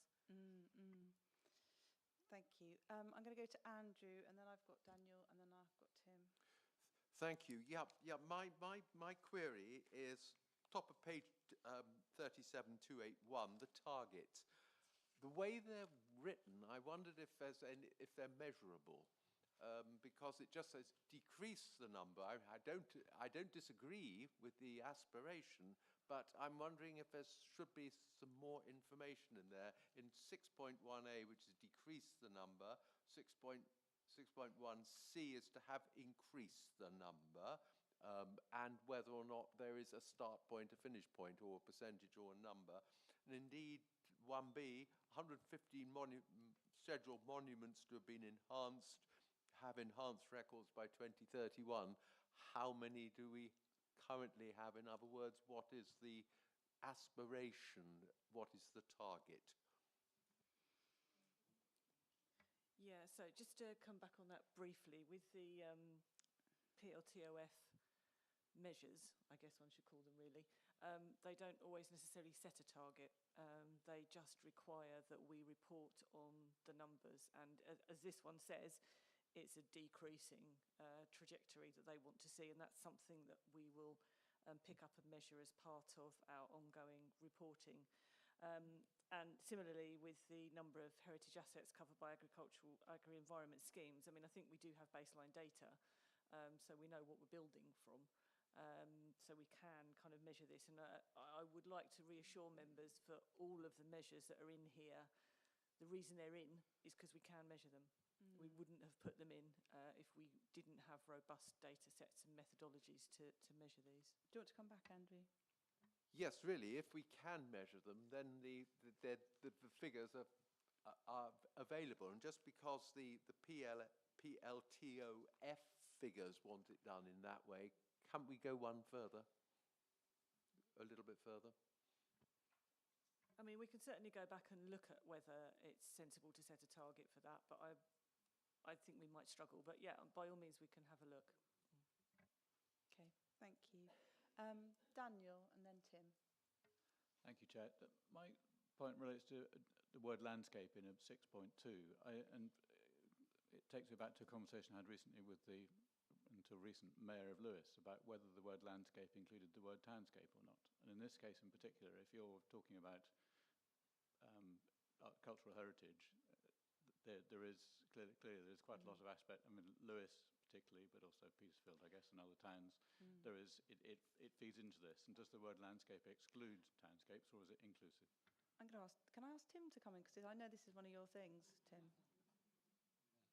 Very short answer, yes, it absolutely does. It's named in our local plan and it follows from a European convention. It is tricky, so we always talk about context, because then people realise that landscape isn't just rural areas but is townscape. But short answer, yes, it does, and that's explained. Thank you. Tim.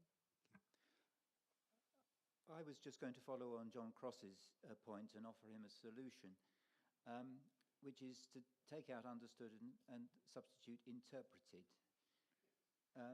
I've been amazed, actually, that since I started studying archaeology at university 15 years ago, the radical changes in the interpretation of both old and new data about the past. which has given us an altogether more colourful and interesting picture. But it doesn't, it's thousands of years ago, but it doesn't stand still. It's an activity carried on in the present archaeology, not in the Neolithic. And I thought that might help. Yeah, that's cool. Thank you. Ruth? Yeah, I think we can definitely look at the wording there about understood. I think it was meaning two different sides of the same coin. So things are interpreted by someone for other people. This was trying to capture the feeling that people connected with and knew what they were looking at, knew what they were seeing and feeling. But I can completely understand that the word understood isn't quite right, so we can absolutely take that away and challenge ourselves to do better on that one, absolutely. Great. Right, let's go. Aim 7. So 7, last one.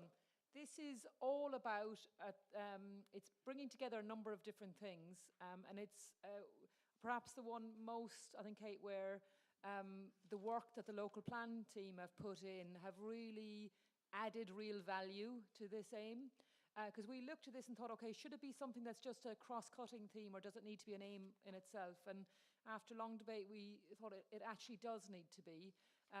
But also, given the external environment, geopolitical and financial environment in the world at the moment, and people's concerns about just being able to survive and put food on the table, to have a table or a roof over their heads, it absolutely is crucial to the future of the national park and everything else. So that's why it's a separate aim. 7.1 is all about the greener economy. We've used greener because it was felt that green implies a certain section of the economy, and what we want is the whole economy of the national park to be greener, again, to feed into our climate, our net zero goals. So that's why we've used greener.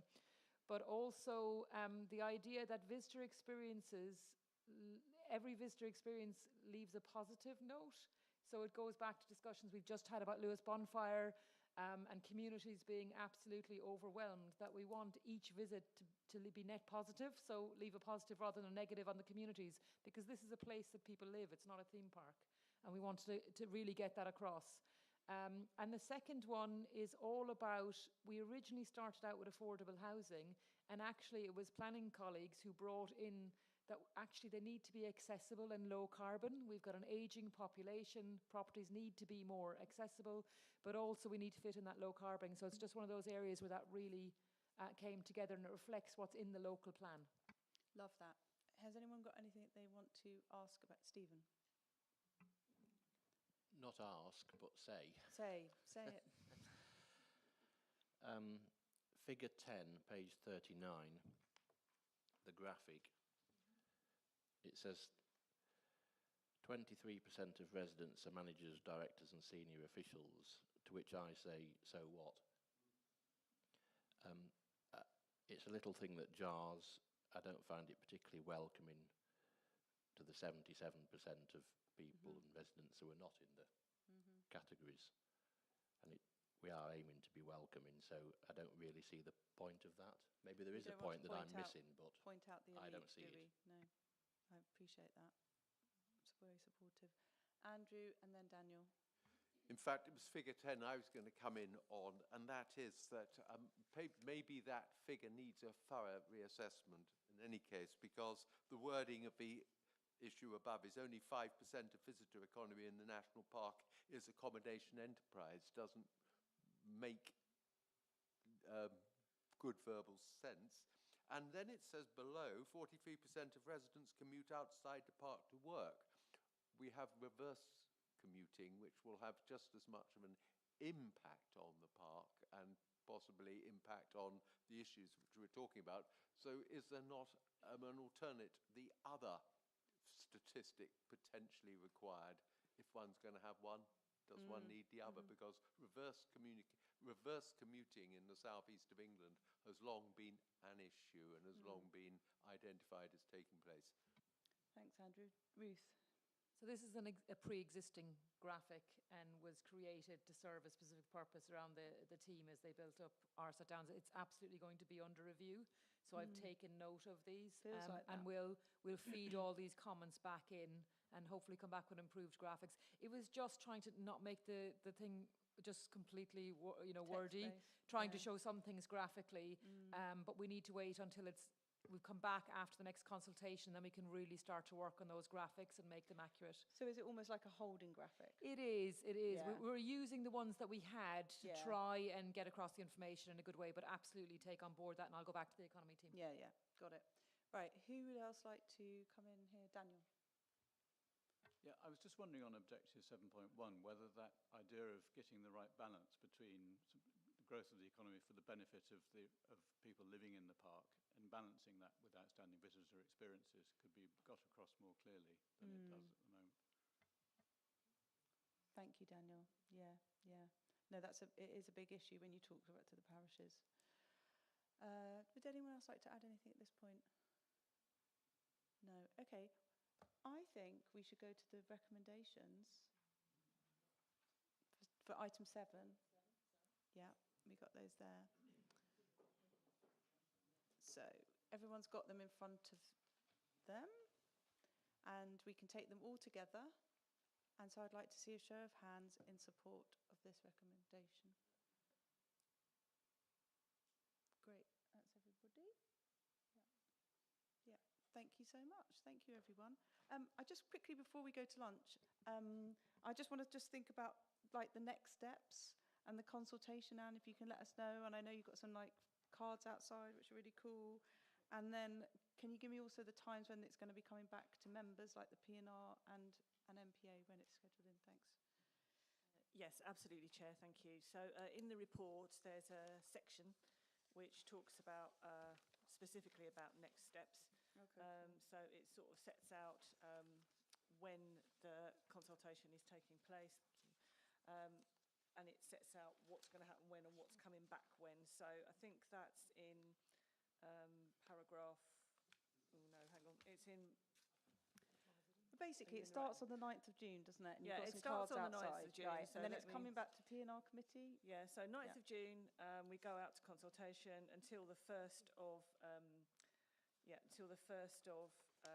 August. Then we'll do the analysis kind of August to September, and we'll start rewriting. We've got a steering group meeting at the end of September. So again, once we've done that early analysis, we'll go back and see what the steering group think of what's come out of the consultation and how we've interpreted it. We'll produce a kind of revised draft plan in the middle of the autumn. So we've got a workshop for members in October, and we've got another steering group meeting in November. So again, we'll take member feedback, then we'll feed that back into the steering group to see what they say.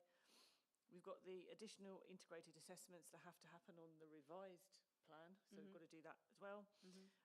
But fundamentally, it comes back to P&R committee in November, and then it comes to the NPA in December. December, everyone got so that? that's the next steps, and Okay. when members get to approve things So formally. push the consultation, everyone. Get those cards. Yeah. Meeting back here in December. Yeah, we've there's little packets of cards outside. They are a QR code which takes you to the website. On the launch date, we will have the consultation portal for 3 different types of consultees.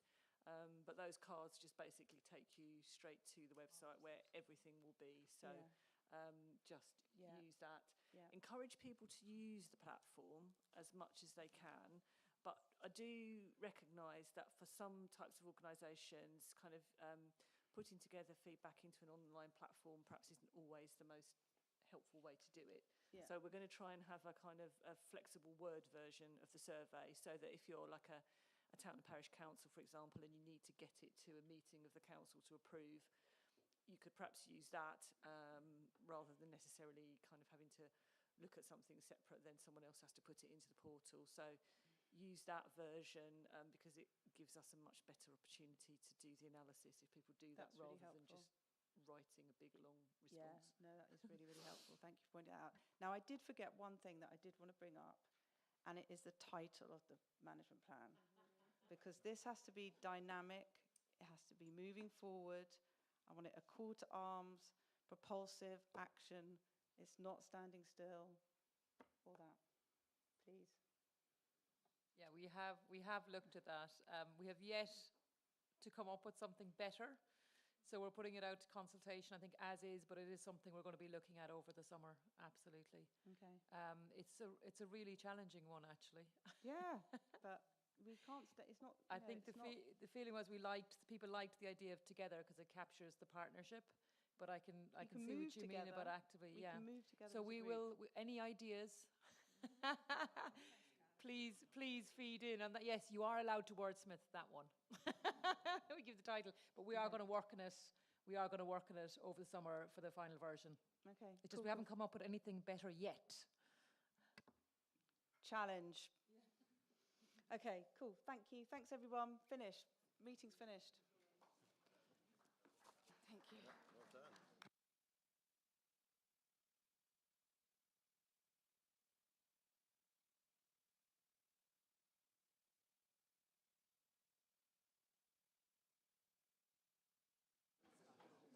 Yes.